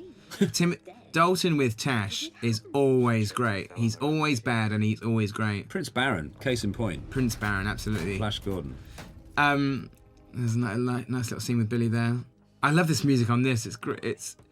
This is the Paddy looking at him. Angel is a broken man at this point. I like Nick's little laugh here after he goes, this bit one here. Makes me laugh. Oh, he's really trying to bring Angel out of his funk. Another reference There to you Shaun of the Dead. go. Oh. The idea with this is that we thought in Shaun of the Dead we had strawberry cornettos because red denoted blood, and original cornettos with a blue wrapper because blue denotes police. Who So knows if we what do kind it, of confection we'll use now? well, clearly, if we do a third film together, you have to have a mint cornetto and a green wrapper to denote something else. I mean, if When? You heard it here first. it's going to have to be some sort of Arctic adventure. Yeah, I have to have something green in it. Why don't we just remake Godzilla vs. the Smog Monster? That's got green in I've it. always thought it would be really good to make a brilliant sequel to a bad film. Yeah, like Godzilla. But the original Godzilla's good. What are you talking about? The Roland Emmerich Take one? a film that didn't really ever didn't do that well, and then make a really good sequel to it. I can't think of one right off the top of my head, but Twister 2. yeah, but make it amazing. You've come from a city where there's danger around Let's like just this start the line. rumor now that we're making a sequel to Twister. driven you round the bend. This is the other great cliche. This is like, again, if like somebody says, go home. Usually in a thriller, like in one of the Dirty Harry films, say like Magnum Falls with Hal Holbrook, Callahan will ring up, Clint Eastwood will ring Hal Holbrook and say, I've figured it out. And Holbrook goes, stay there, I'm coming over. Yeah. Which means the hero is about to get attacked. Yeah. Or the conspiracy, a partner is going to die. It means shit gets deeper. The shit just gets real. Shit gets deeper. That's I like another that. one. I like that one. Oh, I like that, his little movement there. Is I great. like your really over dramatic. I could do with a walk. Now this is like for week 1 doing that, and that was And week then that was right at the 12. end. That was shot at 5 a.m. That shot. Little woo reference, but quite happenstance because those pigeons just happened to be around. I think didn't they? you know what, Tony Scott deserves some credit for the doves. I think really? Tony Scott did it before John Woo, to be honest. Well, there you go. Eat that. This was fun to shoot. This is your birthday. It was a very long day in a tiny room. One thing that was cool, we had this tiny set and we never took the walls out because we thought it would make it more claustrophobic. And we really, Paul Herbert, our stunt coordinator, did a really good job here. We really wanted to watch a lot of there are so many great close quarters fights in films from Russia with Love, Raising Arizona, Born Kill Supremacy. Bill, Volume 2, Born Supremacy. That's a nice stunt with, the only bit that Simon didn't do is the going into the glass there, but everything else was you. And He looked like a mutated Ronaldo footballer, not our line producer. we reshot that, didn't we? We did some more shooting on this scene to kind of amp it up a little bit. That whole thing of when Rory threw me into the cupboard and threw me into the chest of drawers, he is a very strong man, Rory, and he used to grab handfuls of my flesh, not meaning to. But when he threw you, he really did throw you. Listen, man, I think your Widow's Peak is absolutely suited to thrillers. I think you've got the perfect face. You can do For comedy. tragedy. Yeah, but just for tense. You can look tense. It's like quite, the sort of quite an old kind of hairdo, isn't it? Really. I'm lumbered with it, but it's it's quite a classic look. I'm gonna call it male pattern suspense from now on. It's also the best thing about your hair is it's easy to draw. That's why I will never work with a curly-haired actor. I will only work with Simon because I can. It's like drawing Charlie Brown, and then I do little Norman Osborn Widow's Peak. Done, job done. So you wouldn't. Martin Riggs wouldn't have stood a chance in this. No, film, I'm not. this story. I wouldn't. I couldn't work with Stephen Mangan. He's got curly hair. I can't draw him. Or Gutenberg, any or of the curly Gutenberg. Steves. I'm not gonna draw Julian Ryan Tutt's hair. I stick with the Pegg. Apologies to Stephen and Julian. That was. This is the Bishop's Palace in Wales. Now this scene, I'm really pleased with it. This scene was an absolute bitch to shoot because we were shooting it in June. We had 6-hour nights and basically we would constantly run out of time. And as I'm sure has been mentioned elsewhere, basically when it came around to Simon's reverses, we had to shoot them with the local Amdram Society. All the other actors are gone and Simon had the very unfortunate task of shooting the scene without everybody else there. There's a little relay race of the other hooded figures there. It was. I think I was on the first rehearsal. I was terrified, but once they warmed up, they were great. And I remember I said on the other commentary actually, Nick actually read Jim's lines because Jim's stand-in hadn't obviously learnt the lines, so he had to keep look down looking a at his lot. sides at his script. So it was a tough night, and but I have to extend massive gratitude to those people for coming and doing that, and they really threw themselves into it. Oh, absolutely. That was the Wells, the people from the Little Theatre in Wales. That's right. You're not supposed to say amateur dramatics. You're supposed to say musical society. Really? Or yeah, they don't. Amdram is a dirty word. I think it's because it's become a little bit synonymous with shite. Well, I think amateur is not nice. You got to say musical society I grew up or the around, players, dramatic society. I grew up around amateur dramatics, and as far as I can see, it's just a lot of people doing something because they love it rather than they're getting paid for it. So I've got maximum respect for them. And for saving my skin that night. I like I like the fact that Julie goes, no. Yeah, like it's sweet. And now, what I love about this is it is never, in the popcorn logic realm, it never entirely explained how exactly it breaks down that they have meetings at night in a castle with hoods and ones in the kind of the town hall or in the function room of the Swan. at all. I like it. It's like sort of. I also like that the security at Sandford Castle is quite lax. Yeah. You just jumped over a gate. Anyone can jump over a gate and go and see a magic meeting. A 6-year-old could have done that. You see Angel's notepad is already in place to save his life later on. Yeah. This was one of the first ideas that we had. I really like obviously there's a Wicker Man vibe in it in terms of there's lots of kind of great literature where you have the town against one person. There's a great novel by Dashiell Hammett called Nightmare Town. H.P. Lovecraft. Dead and Buried, Dennis Wheatley. The idea of everybody is bad and there's only one kind of good guy. So there's an element of that in terms of, I always just love that about the Wicker Man, that everybody was in on it. But the other thing that really influenced us was the twist in Murder on the Orient Express. I don't want to ruin it for people, but basically they all did it. Hopefully you've watched the film by this point. But I just love that in terms of, I would love to know at what point Agatha Christie wrote Murder on the Orient Express, where she thought, here's the twist, they're all bad, and they're all in on it. So, And what about Tim Messenger? What was his crime? and like we said before, I just like the idea that all of the crimes are really petty. It's basically like, this is like the letters page of the Daily Mail, writ large and on the big screen. It's England going to shit. But also, like, I mean, both me and Simon are from the sort of the country, and like, you know, I'd be lying if I said that my mum in her time had her age kind of incorrectly put in the paper, and it was a massive, concern to her that she, that she was quoted as being kind of 4 years older than she actually is, and people's names being misspelled. There was a guy at school that we did a charity thing at school, and one of the guys whose name was Simon Bardell was misspelled as Simon Barrell, and of course, being kids, we never let him forget that. We called him Simon Barrell for about 2 years. I got called Simon Reg in something once, and that stuck. I think when you don't appear in the paper that much, if they mess up your one appearance, then it's devastating. Obviously now we read lies about ourselves all the time. You're watching Hot Fuzz with Simon Reg and Dick Rost. Now here's a great reveal, and it always chills me to the bone when I see it, which is, I think, a good sign. But Jim being bad is a horrific fact. I know. How could the... Now, what's interesting is we changed the name of...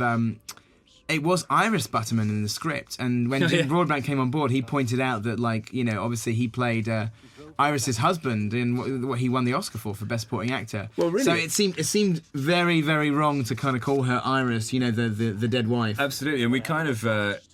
Jim had always been down to play that role. We'd always wanted him to, but we'd never really put two and two together. No. The whole thing with the crusty jugglers, because I used to live in Somerset, you know, we'd have Glastonbury nearby, and it would always be around kind of the Glastonbury Festival. There would always be an influx of fire eaters and jugglers, and so there would be a lot of consternation about the June influx of crusty jugglers. I'm not sure that term was ever used, but that's how I describe them. Stuart Wilson used to love saying it. That used to really make him laugh. That crusty jugglers. Crusty jugglers. Uh-oh. Wasn't it Bill Bailey who pointed out that it should be... Oh yeah, it was Nissan... it was originally a Nissan Cherry, and they said no, it's a Datsun Cherry. Yeah. Because it changed over in before the date that we mentioned. You overpowered Lurch very easily there. That was quite a technical move I did then. I wish we'd have done a bit more of a Jackie Chan move where you maybe spun round Nick and kicked him in the face, but you know. All right. That's for Hot Fuzz 2. Fuzz harder. Fuzz harder. Fuzz with a vengeance. Fuzz hotter. Fuzz hotter. We've been through about 3 different counties in as many shots. We went from Wells to where was that place? Waverley Abbey. I've no idea. It was in Hertfordshire, wasn't it? Hertfordshire into Essex. This is in Copt Hall. Dog muck. How did they get the caravan into the cave? I don't know. It's like sort of getting a ship in a bottle. But it's not a cave. It's a sort catacombs. Of catacombs. This we shot afterwards. Yeah. The underage drinkers, we were so pleased with their performance that we brought them back and we shot their dead bodies. Killed them. And we brought David Bradley back, and we did a dummy of Ben with maggots in his eyes. There's Sergeant Potwell, who There's Graham Lowe, the living statue, you'll dead. see in the deleted scenes was there was a photograph of him on the wall, and the person who in the photograph was the real Nick Angel. And Sergeant Popwell, there's a reference to Albert Popwell, who is the character actor who appears in every Dirty Harry film playing a different black stereotype. Fact fans. Eventually becoming his partner in the end. I love the fact that Nick can't look at you. I love the fact that Danny can't look at you after he's done it. It's kind of like the complicity in terms of like when you see what's happening is the idea that Angel knows he hasn't been stabbed and knows that he has to play dead. Yeah. It's like, oh, okay, I get it. It's ketchup. The end. The music in this is great. That was shot in the studio, that pickup, wasn't it? And then I remember when you were putting the film together with a temporary soundtrack, I remember thinking, because you did such a great job, I was thinking, my God, David's going to have to really pull the, push the boat out to match it, and he just did like 1,000 times over. Oh yeah, the music in this is great. It's fantastic. This Yeah, the red lighting in this is kind of obviously a bit of Tarantino and stuff with the car boot, but also like Goodfellas has that amazing scene with the kind of like lit by the car backlights and. Somebody thought it was a reference to Mulholland Drive. Not specifically, no. Although I love Mulholland Drive, it's a brilliant film. Your performances in this scene are so great. I'm so proud of your performances, especially because this was a tough night. Like remember, this is when most of the camera crew had left because we went over schedule, and we had almost a completely new crew on this day, and it was very disconcerting. But like, what I love about this scene is it's really dramatic and you're really going for it, but there's big laughs in it as well, like skeletons and Judge Judy. Also, Judge Judy, but I love the fact that your voice cracks kind of for Blue Fury. The Blue Fury! Now, it's worth pointing out that I've never seen the episode, but we didn't know that Judge Judy is also in The Simpsons. Oh, is it? Apparently, although I've never actually seen that episode, I'm not even sure whether that's true. The trouble is, pretty much with every joke in the history of the world, somebody can say, "Oh, it's on The Simpsons." I know, because they've done every joke. The Simpsons in 200 episodes has covered every joke known to man. This is a nice shot coming up. I'm really pleased with this shot. Poor little Danny disappearing into the shadows. This way you can see the sun come out. We were shooting this at like 5 in the morning. It was so weird. It's always so weird doing night shoots. And that was on the day we came back from Wales. I remember driving back. I followed Barry in my car because I'd driven to Wales, and I span out on a roundabout and nearly didn't make it. No film is complete without a white lines montage. See Blue Velvet, see Mad Max, see Terminator 2. You cannot go wrong with the old white lines. It's the road, it's the unknown path. Now this is Colin Michael Carmichael, Nigel Tufnell himself. It's amazing. I could not get over how much he looked like Christopher Guest. It was starting to freak me out. Now this is Robert Rodriguez did the music for this bit, which he did for a favour, for a laugh. He didn't even see the rest of the film. He just watched these two scenes. It's also worth pointing out that shot there is probably one of the most complicated in terms of the clearances. We cleared all of those films. There's too much going on in this scene. That's when at this point on, when you say, this is something I have to do myself. From this point on, Simon ADR redubbed all of his dialogue to make it sound a bit more like an 80s action film. So from this point on, even though we had good sound, I just like the idea that because you can always tell, can't you? Even if it's brilliant, you close mic dialogue like this. It just sounds slightly, And you can't even put your finger on why. This is a nice digital effect where the car just suddenly appears behind him. Actually, weirdly a special effect. The Jetta. Now this was a difficult scene because we went and reshot more stuff in this and went from being my least favourite scene because it was a bit compromised to being probably my favourite. Tell us what you did later then. That's new. That's new. It's literally just There's little bits and bobs. This is old. We put in a sign. That sign is a special effect behind. That's new. Is that a digital sign? Yeah, it's a digital sign. Incredible. This is all new, the stuff here. And then the shot with Bang, where the foot goes into Muriel Charles' face, that was new. We did the old Jackie Chan trick of the stuntman had a trouser leg on his arm and a shoe on his hand, which is how they do kick shots in Jackie Chan. Here's Robert this again. is Robert's music again, which sounds amazing. That sounds like the trailer to Extreme Prejudice or something. I love this montage so much. This I'm such a like a 14-year-old boy, but this kind of stuff gets me hard, I'm sorry to say. Crash Sims and guns. I know it's so obvious. I apologise, but it gets me hard. And as I said in the other commentary, you made me do all of that, didn't you? Yeah, that was your hand. I was happy you did. Also, you listen to this like RoboCop's footsteps. The idea that the footsteps are really thumping. So Robert Rodriguez had only seen these two scenes, and only the other day did he see the whole film as how it all fit together. I'll tell him you'll ring him back. Ha ha ha ha ha. Well, that's funny. What's that? I didn't know we had a mounted division. This always gets a bigger laugh in the UK than it does in the States, because I think just, obviously like Two Bill Baileys has a, of more course, currency in the UK. Because people Double Bailey. People in America don't know that there isn't two Bill Baileys. Yeah, he could be like those twin actors that are in Gremlins 2 and Terminator 2. Yeah. Whatever happened to those guys? Haven't seen them since Good Morning Vietnam. Yeah. They're like the American Kevin and Nick. I think the twin shit dried up. The Zito is a reference to Joseph Zito, who trash fans will know directed Invasion USA, classic Chuck Norris. God, I didn't know that. He directed Red Scorpion. He also directed Friday the 13th, the final chapter. Edgar, you. Do you know what? As well, I didn't know about the Treacher thing, about that being the siege at Treacher's farm. Oh yeah, reference to Straw Dogs, the original novel. I just thought we named it after Bill Treacher, who played Arthur Fowler. We got that shot of the sign in there so we could set it up for coming through the pub window. You know what's weird? That shot of Stuart, it looks like he's Monsieur Hulot. It suddenly looks like we're in France. The background looks very French all of a sudden. I love Lorraine. Her little sort of confusion here is great. And you put a little breath in ADR, which is nice. Tim Barlow is really pissed off. Listen to this music.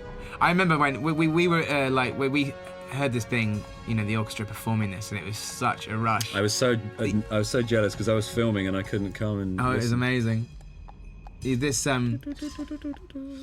you can't go wrong with a Good, the Bad, and the Ugly style kind of cutting around all the protagonists moment.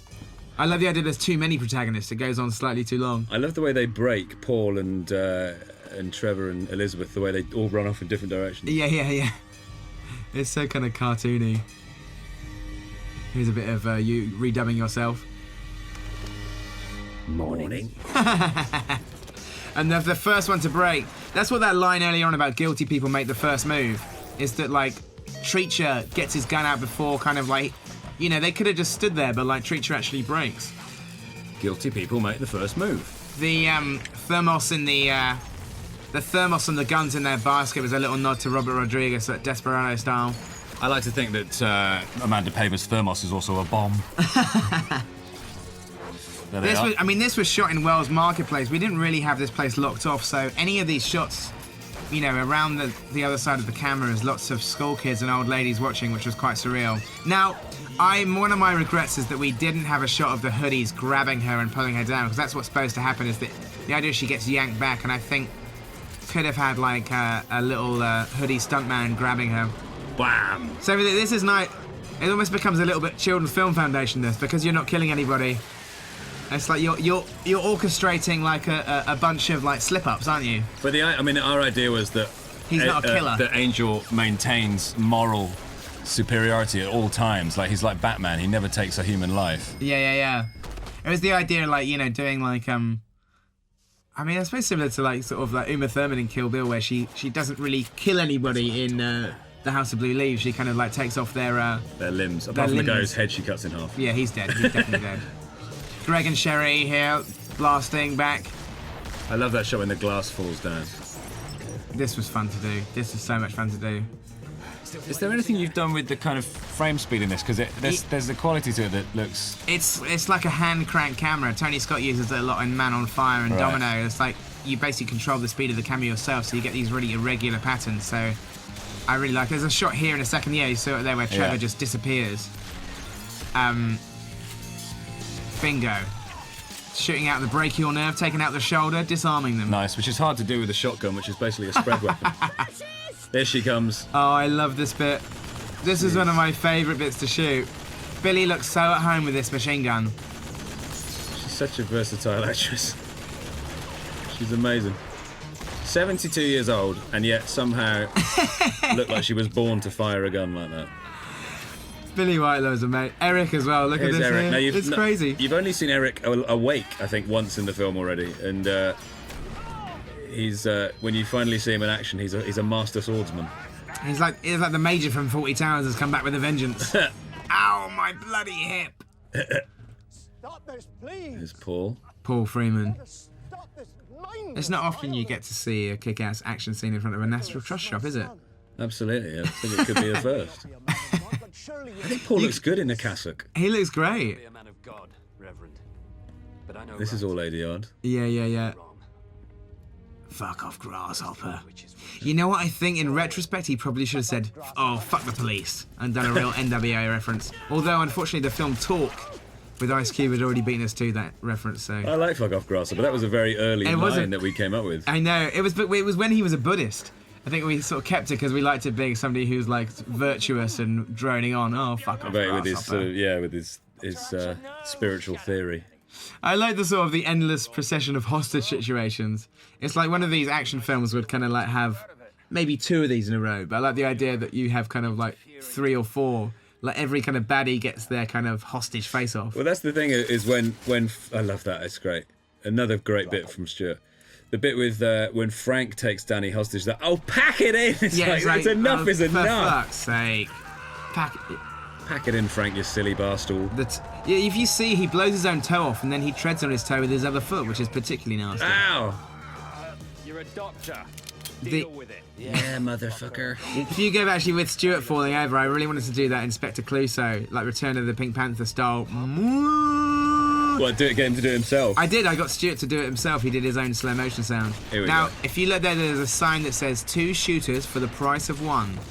Ba-boom. Ba-boom. A little visual and verbal joke. Another more grapefruit machine stuff. And here we come. I love this music here. This makes me laugh so much. Never has so much ammunition been expended without actually hitting anybody. I think we wanted to take the record from John Woo for kind of like people not getting shot at. Actually, that's not true. John Woo shoots a lot of people. Let's say James Bond, or let's say the A-Team, in fact. Yeah, no, the A-Team were kind of hamstrung by their inability to hit people. There are no squibs in the A-Team. A squib-free show. Now that hole in the table, was that there? Because we put in more there's damage. a couple of dimensional holes. Yeah. I just love the fact that you don't get hit at all. That's great. Well, when you pop up, the idea when you pop up and you hear that noise is it's like an extra life. That's right, yeah. It's literally like he died and he got to continue. Well, we kind of wanted it to have the kind of video game feel of Hard Boiled, in that even to the point where they say we're going after the big boss, you know. Oh yeah, which it's is- like different levels. It's like here's the marketplace level, here's the pub level, it's- here's the supermarket. Yeah, and not cynically, so it could be turned into a video game either. It was entirely because a lot of those films do have that structure. Although, if any game manufacturers are listening, we would like Please to turn make it it into a into a video game. game because we'll make lots of money. Goodbye. This is hot fun. I love the lighting in this scene. It's just really nicely lit. I just like the continual removing of ocular blockages, like visors, glasses. Everybody takes something off in this scene. I want to just go back to the bear trap thing. Obviously, the bear trap is a little nod to Straw Dogs, but also you can't go wrong with like sort of blood splatting the lens. It's a very clever device, that, because it breaks the fourth wall and employs a kind of documentary realism in something which is essentially not documentary realistic. It's a real cheat, but a very Well, it's clever funny, one. like sort of, I think Saving Private Ryan kind of repopularised it, but I always remember like as a kid watching the film Earthquake, where there's a scene where people fall down in a lift. And to show that they all get splattered, cartoon blood, like the Batman TV series, splats the lens. And I always think, that's just weird. I like the fact that, like, Saxon eventually stops barking. Saxon. Like, he licks his lips. As soon as Carl turns, Saxon follows suit. All right, he's got some there now. Here we go. Nom, nom, nom. He's right, Dad. We should redub it with, like, Saxon saying some of the lines, going, I agree. He's right, you know.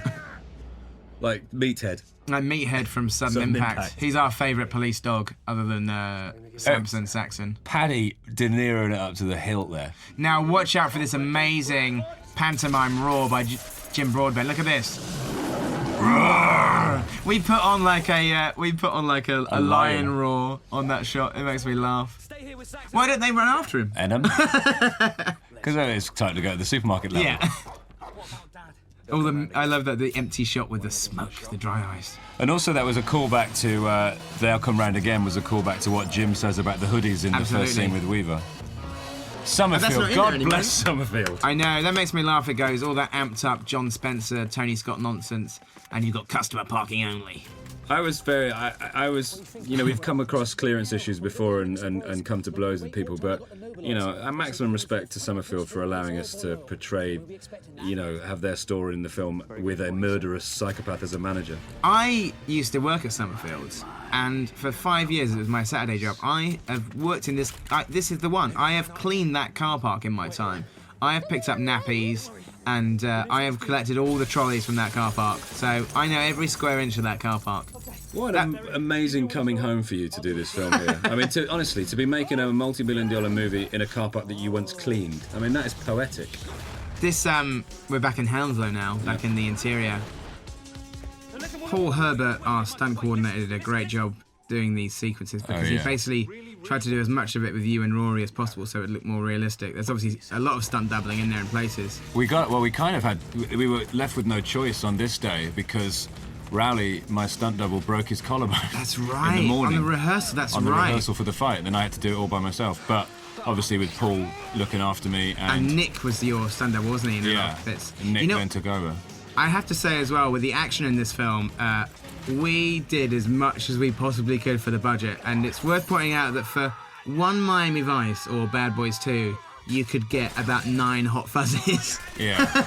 Now, the thing here with that bolognese, we only got one. Bolognese lane came up on the day. That was Yeah. We came up with that and went and told Paddy to say it. The interesting thing with that kind of the deli counter there is that I really wanted to smash that glass, but because it was curved, it was really expensive to replace. And so we thought, I was so annoyed that we couldn't smash the glass, so what we did is we put on the sound of it being bulletproof. So I like the idea that Skinner, in his preparation for the apocalypse, would have put like a bulletproof deli counter in the there. butcher's. So you hear the noise of it going, boom, boom, boom, boom. That was a nice Jackie Chan style stunt. Yeah. I really wanted to blow up this deli counter, which we eventually do. I think one of the things that was I wouldn't say I found it frustrating, but I think because I think you did such a good job of mounting the action scenes, you know, it wasn't ever appreciated just what you did for what you had. Do you know what I mean? Well, you know, it's not sort of like, it wasn't the biggest budget in the world. Basically, everything we shot is on screen. Yeah, I love this little run here. That's a real like Michael Bay moment of I'd you love running to have slow. got a slow-mo cleaver just going over my head as I went. As I went down. There's a few digital cleavers in here. Here's a digital cleaver coming up. After he says shame. Oh no, it's gone. There's one. That's a digital one. And another one here. Bing. There you go. Yeah, we added extra kind of knives in and stuff to make it seem a bit more dangerous. I love this. This is real Marvel Comics. Idea. That's real like Spider-Man think bubble stuff. I love the 2 shots of the Andes on either side. There's something really kind of documentary-ish about these two. Yeah. Paddy's white teeth against his red face is great. Now, basically, with the first take, you guys have got so pissed off running up and down this thing that on the first take, when it came to actually hit the thing, you smashed the glass, which I was secretly very happy about. I think Rafe was quite annoyed that day because he wanted to get somewhere. We've discussed this. This is I love this bit. Clonk. Now you did something in the edit to amp that up between times I saw it once. You cut out all the music just before the hit, basically. You have all the music building up, and then you cut the sound out. Fruit attack! There's digital fruit here as well. You see a couple of bits of digital pineapples and things going through shot. Digifruits. That's digital as well. That big splat behind them. I like the fact that he would open fire on some unarmed shell stackers. It always gets a laugh as well that he just fires a fucking M1 rifle at some kids. No 80s action film is complete without somebody kicking a door down. Absolutely. Usually Schwarzenegger go, nug, nug. Or jumping. Quite a lot of arm waving there. I might have... I know that seems like a stuntman special to do lots of arm waving. Yeah. The same that stuntmen, when they do driving scenes, always kind of cover their like faces, like, you know, with Yeah, it's their almost hands. instinctive, isn't it? They do it without... This was so much fun. Running around It's that so corner. loud. I love it. It's My so mum and my ridiculous. sister were there that day. It's so ridiculous. Punch that shit. I think There that's they are. We've my mum, Mr. Peter Wilde and my mum. the Village of the Year officials. I love quite a few people pointed out with this chase. The funny thing about it being an English chase, not only are you've got a chase with 2 Astras, but because it's the UK, they're driving in a straight line, just like driving down like endlessly down the sort of like a Roman country roads. lane. Astra Diesels. Astra Diesels in action. It's Now, like... my one regret with the budget here as well is there should have been a bit more breaking glass. I think if we could have afforded to, we had the time, I would have shot that windscreen to shit. Yeah, and smash the top, Yeah. the sirens. You do see the siren smash there in a second, digitally. Oh, yeah, look at just this. before. Coming up, you see it, bang, bang, bang. I really like Down that, it, actually. Bang, Wow. there goes the siren. But I like this bit here. This is a nice stunt coming out. Swan. Now that's a real swan there, but it looks like a puppet. That was a real swan, amazingly. And This, here's little Alexander I love this shot. playing Aaron A. Aronson. This was fun to shoot. This is basically shot through the air with a big, like, you know, kind of cannon, like an air ram thing. We've smashed up 2 Astras doing that. We did it twice. It Bing, never bing, actually turned bing, over, did bing. it? Fully. I know, I wanted them to play, like I said to the guy with the air ram, I said, if you hit the first car with the second car, it was like a game of car bowls. I said I'd give him 100 quid if he could hit the other Astra, but he didn't. I would have given him 100 quid as well. Unlike some people we know. This is a classic hostage situation. Any cop film worth its salt will end in a Dirty Harry ends in a sort of like killer That is, and it's kind of like kid situation. Scorpio. But I like the fact the kid is really quick thinking. He's not scared at all. He just not. bites his hand immediately. Aaron A. Aronson, played by Alexander King, a very studious young actor. He's who- one tough nut. He's a tough ginger nut. He was always reading. I'm really pleased with this punch-up, actually. It feels really like... There's some good noises in there. That back end sounded like Rose of the Lost Ark. I know the punch noises are so loud. But also, you guys did a really good job with this, and obviously our Paul, the stunt coordinator, but it looks proper. It looks really good. I actually cut together Paul's video of into. It's a shame I can get that for the DVD. That would have been good. Oh, he's got the hand. He's got the hand crunching. Dalton gets 4 in, but of course for the last one, no. Wow. Catches it. Sorry. Comes back up. The music swells. He says a cool line. Eat punch. that. He's down. It's a BAFTA. Maybe it's not a BAFTA. No. Not for this kind of film. BAFTA nomination unlikely. But this makes me laugh. That's like in an old, like in one of the Clint Eastwood films. That's where it would say a Malpaso production.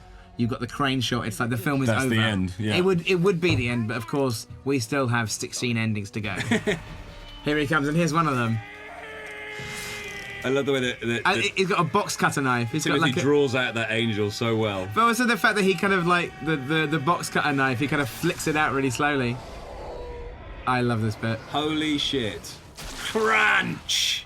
This again, like it was storyboarded exactly like this. If you look at the boards, it looks exactly like the boards. But still, I'm still so impressed with how well the effect worked on that. So poetic that Skinner, who had orchestrated Messenger's death by church roof, suffers a similar fate but backwards. You've also, like any, all action films are going to have somebody being impaled by it. Well, Stuart's kind of got Con a great Air, Ricochet, in No Escape, absolutely. He lands on a great big spike. Hand That Rocks the Cradle. Not that that's an action film, although there is a killer nanny. Oh, come on. Well, not another hostage. Well, like you said, situation. there's dialogue here is quite self-reflexive. The thing of like pack it in, like we've had enough of these hostage situations. Yeah. I'll tell you how this is going to end. I like. Also, the earlier thing when he says that, you say about like bring an end to this absurd story. Yeah. And here we have the Point Break. I just like the shot of Jim Broadbent running through a sprinkler in slow motion. When was the last time we saw that in a I read film? somebody somewhere saying that this bit, it was so obvious, this bit, and it's like, well, of course it's obvious. It's like a complete I love it. telegraphed reference. I love it. It's the point. I like the thing of like the swan in the back of his car.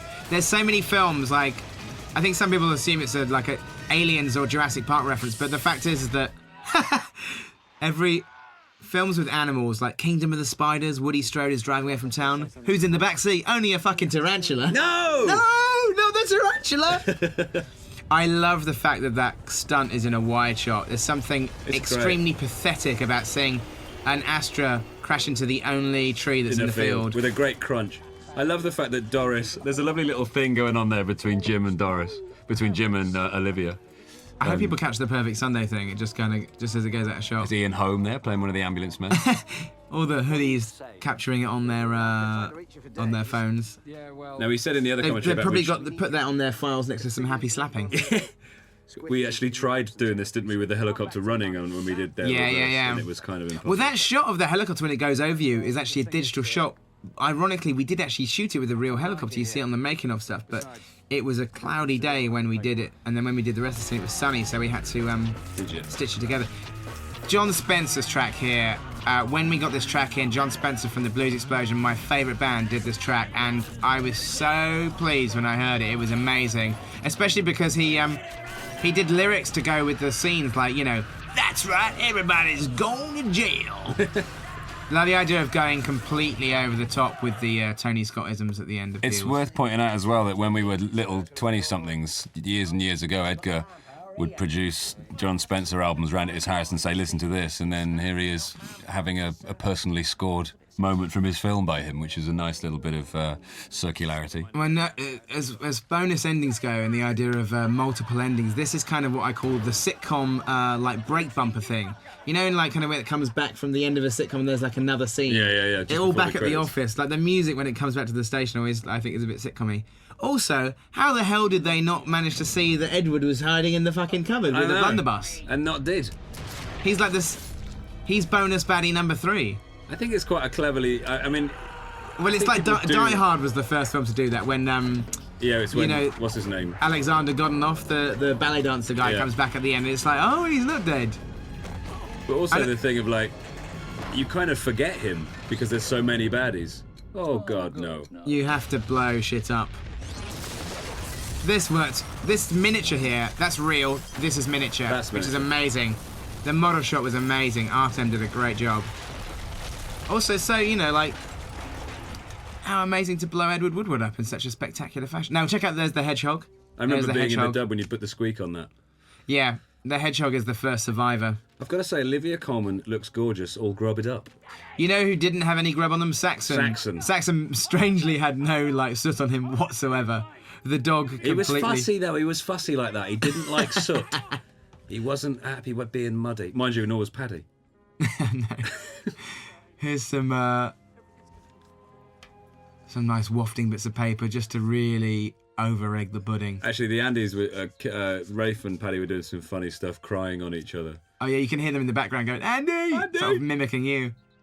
So this is obviously the cottage that is mentioned right in the first scene with Steve Coogan when he says a lovely little cottage, which then Frank Butterman informs him that isn't ready. Is there hot fuzz on the top of the Subaru there? Where Angel eventually settles down.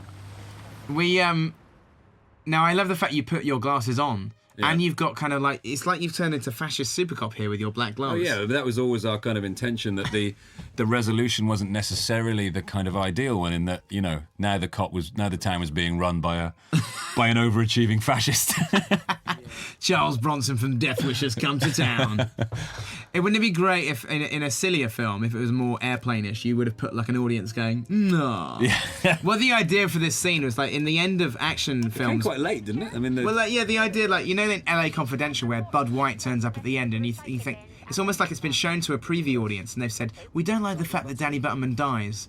You know, they say, we got to reshoot it and bring Danny Butterman back. So the idea with that graveyard scene is it's like a test audience had come up with that.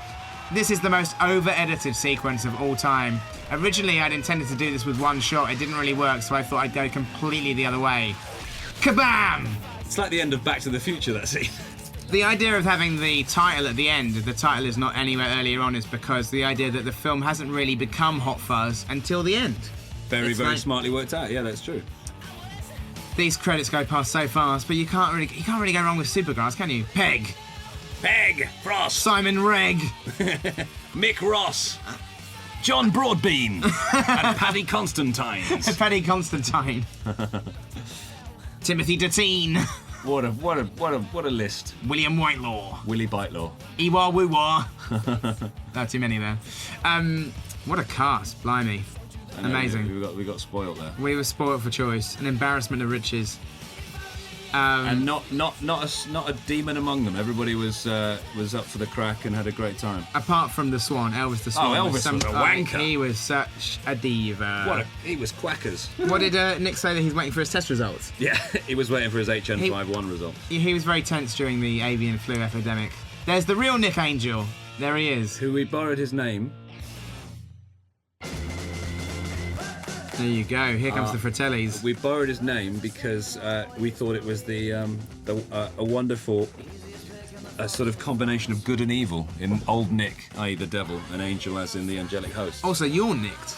Nick and Angel. You're Nick. He's one good cop. Nick Angel. He's one tough cop. He's one tough music supervisor. Danny Butterman. He is also a cop. That was one of the original voiceovers for a trailer. Yeah. Karen Beaver. Now, Karen Beaver does not get enough credit. Like, we would not be anywhere without the Beavs. Yes, we have lots of great producers, Naira among them, but like, I'd like to say now that, and it might be like Karen's going back to Australia, and I think we're all going to have a little Karen-shaped hole in our repertoire. She works so hard. I mean, everybody works so hard. Everybody works hard. But Karen deserves a special. We have a central family, kind of, that from the beginning of us and Naira and Karen, and it's a very close-knit group. Basically what I'm saying is, Karen, don't go. We're going to start crying. Well, Australia's closed apparently anyway to you, so you can't. We just have to make the next film in Australia. Me, you and Naira have to go over.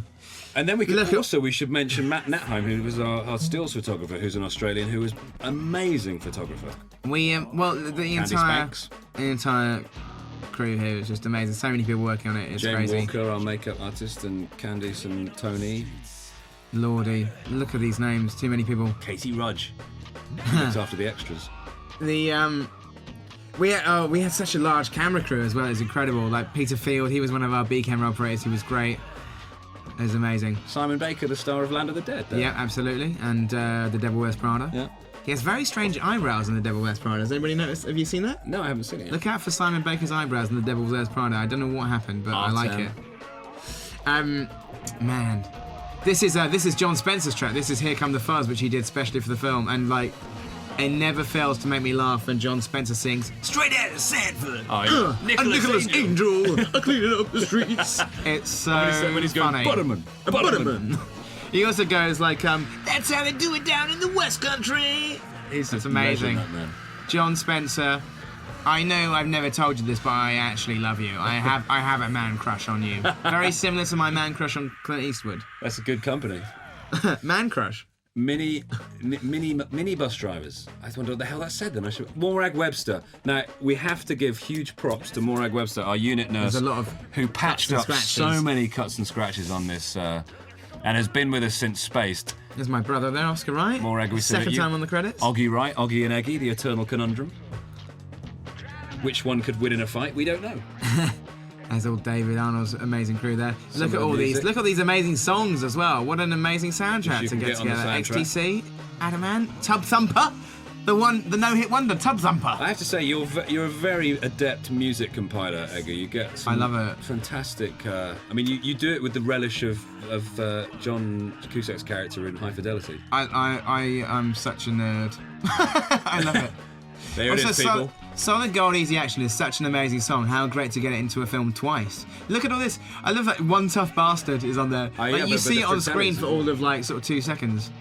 The Now there's some Fratellis were amazing. great. Oh, here's our thanks. Now this is funny. You got some amazing people in there. Del Toro, my lady Charlotte Hadley there, Garth Jennings. my mum and the my funniest sister. one coming up here is Quentin Tarantino and Summerfield Supermarkets. Never would you have put them on the same line. And also my trainers, Deborah Pallett, Mark Osmanbata, and Jason Wingo, who all made me a lot thinner for this film. Thank you, people. I think John Spencer said it right when he said, "Here come the motherfuckers." We're not allowed to say that. We can bleep it, for God's sakes. They've seen worse. Have they? Come on! See you in part 3. Bye!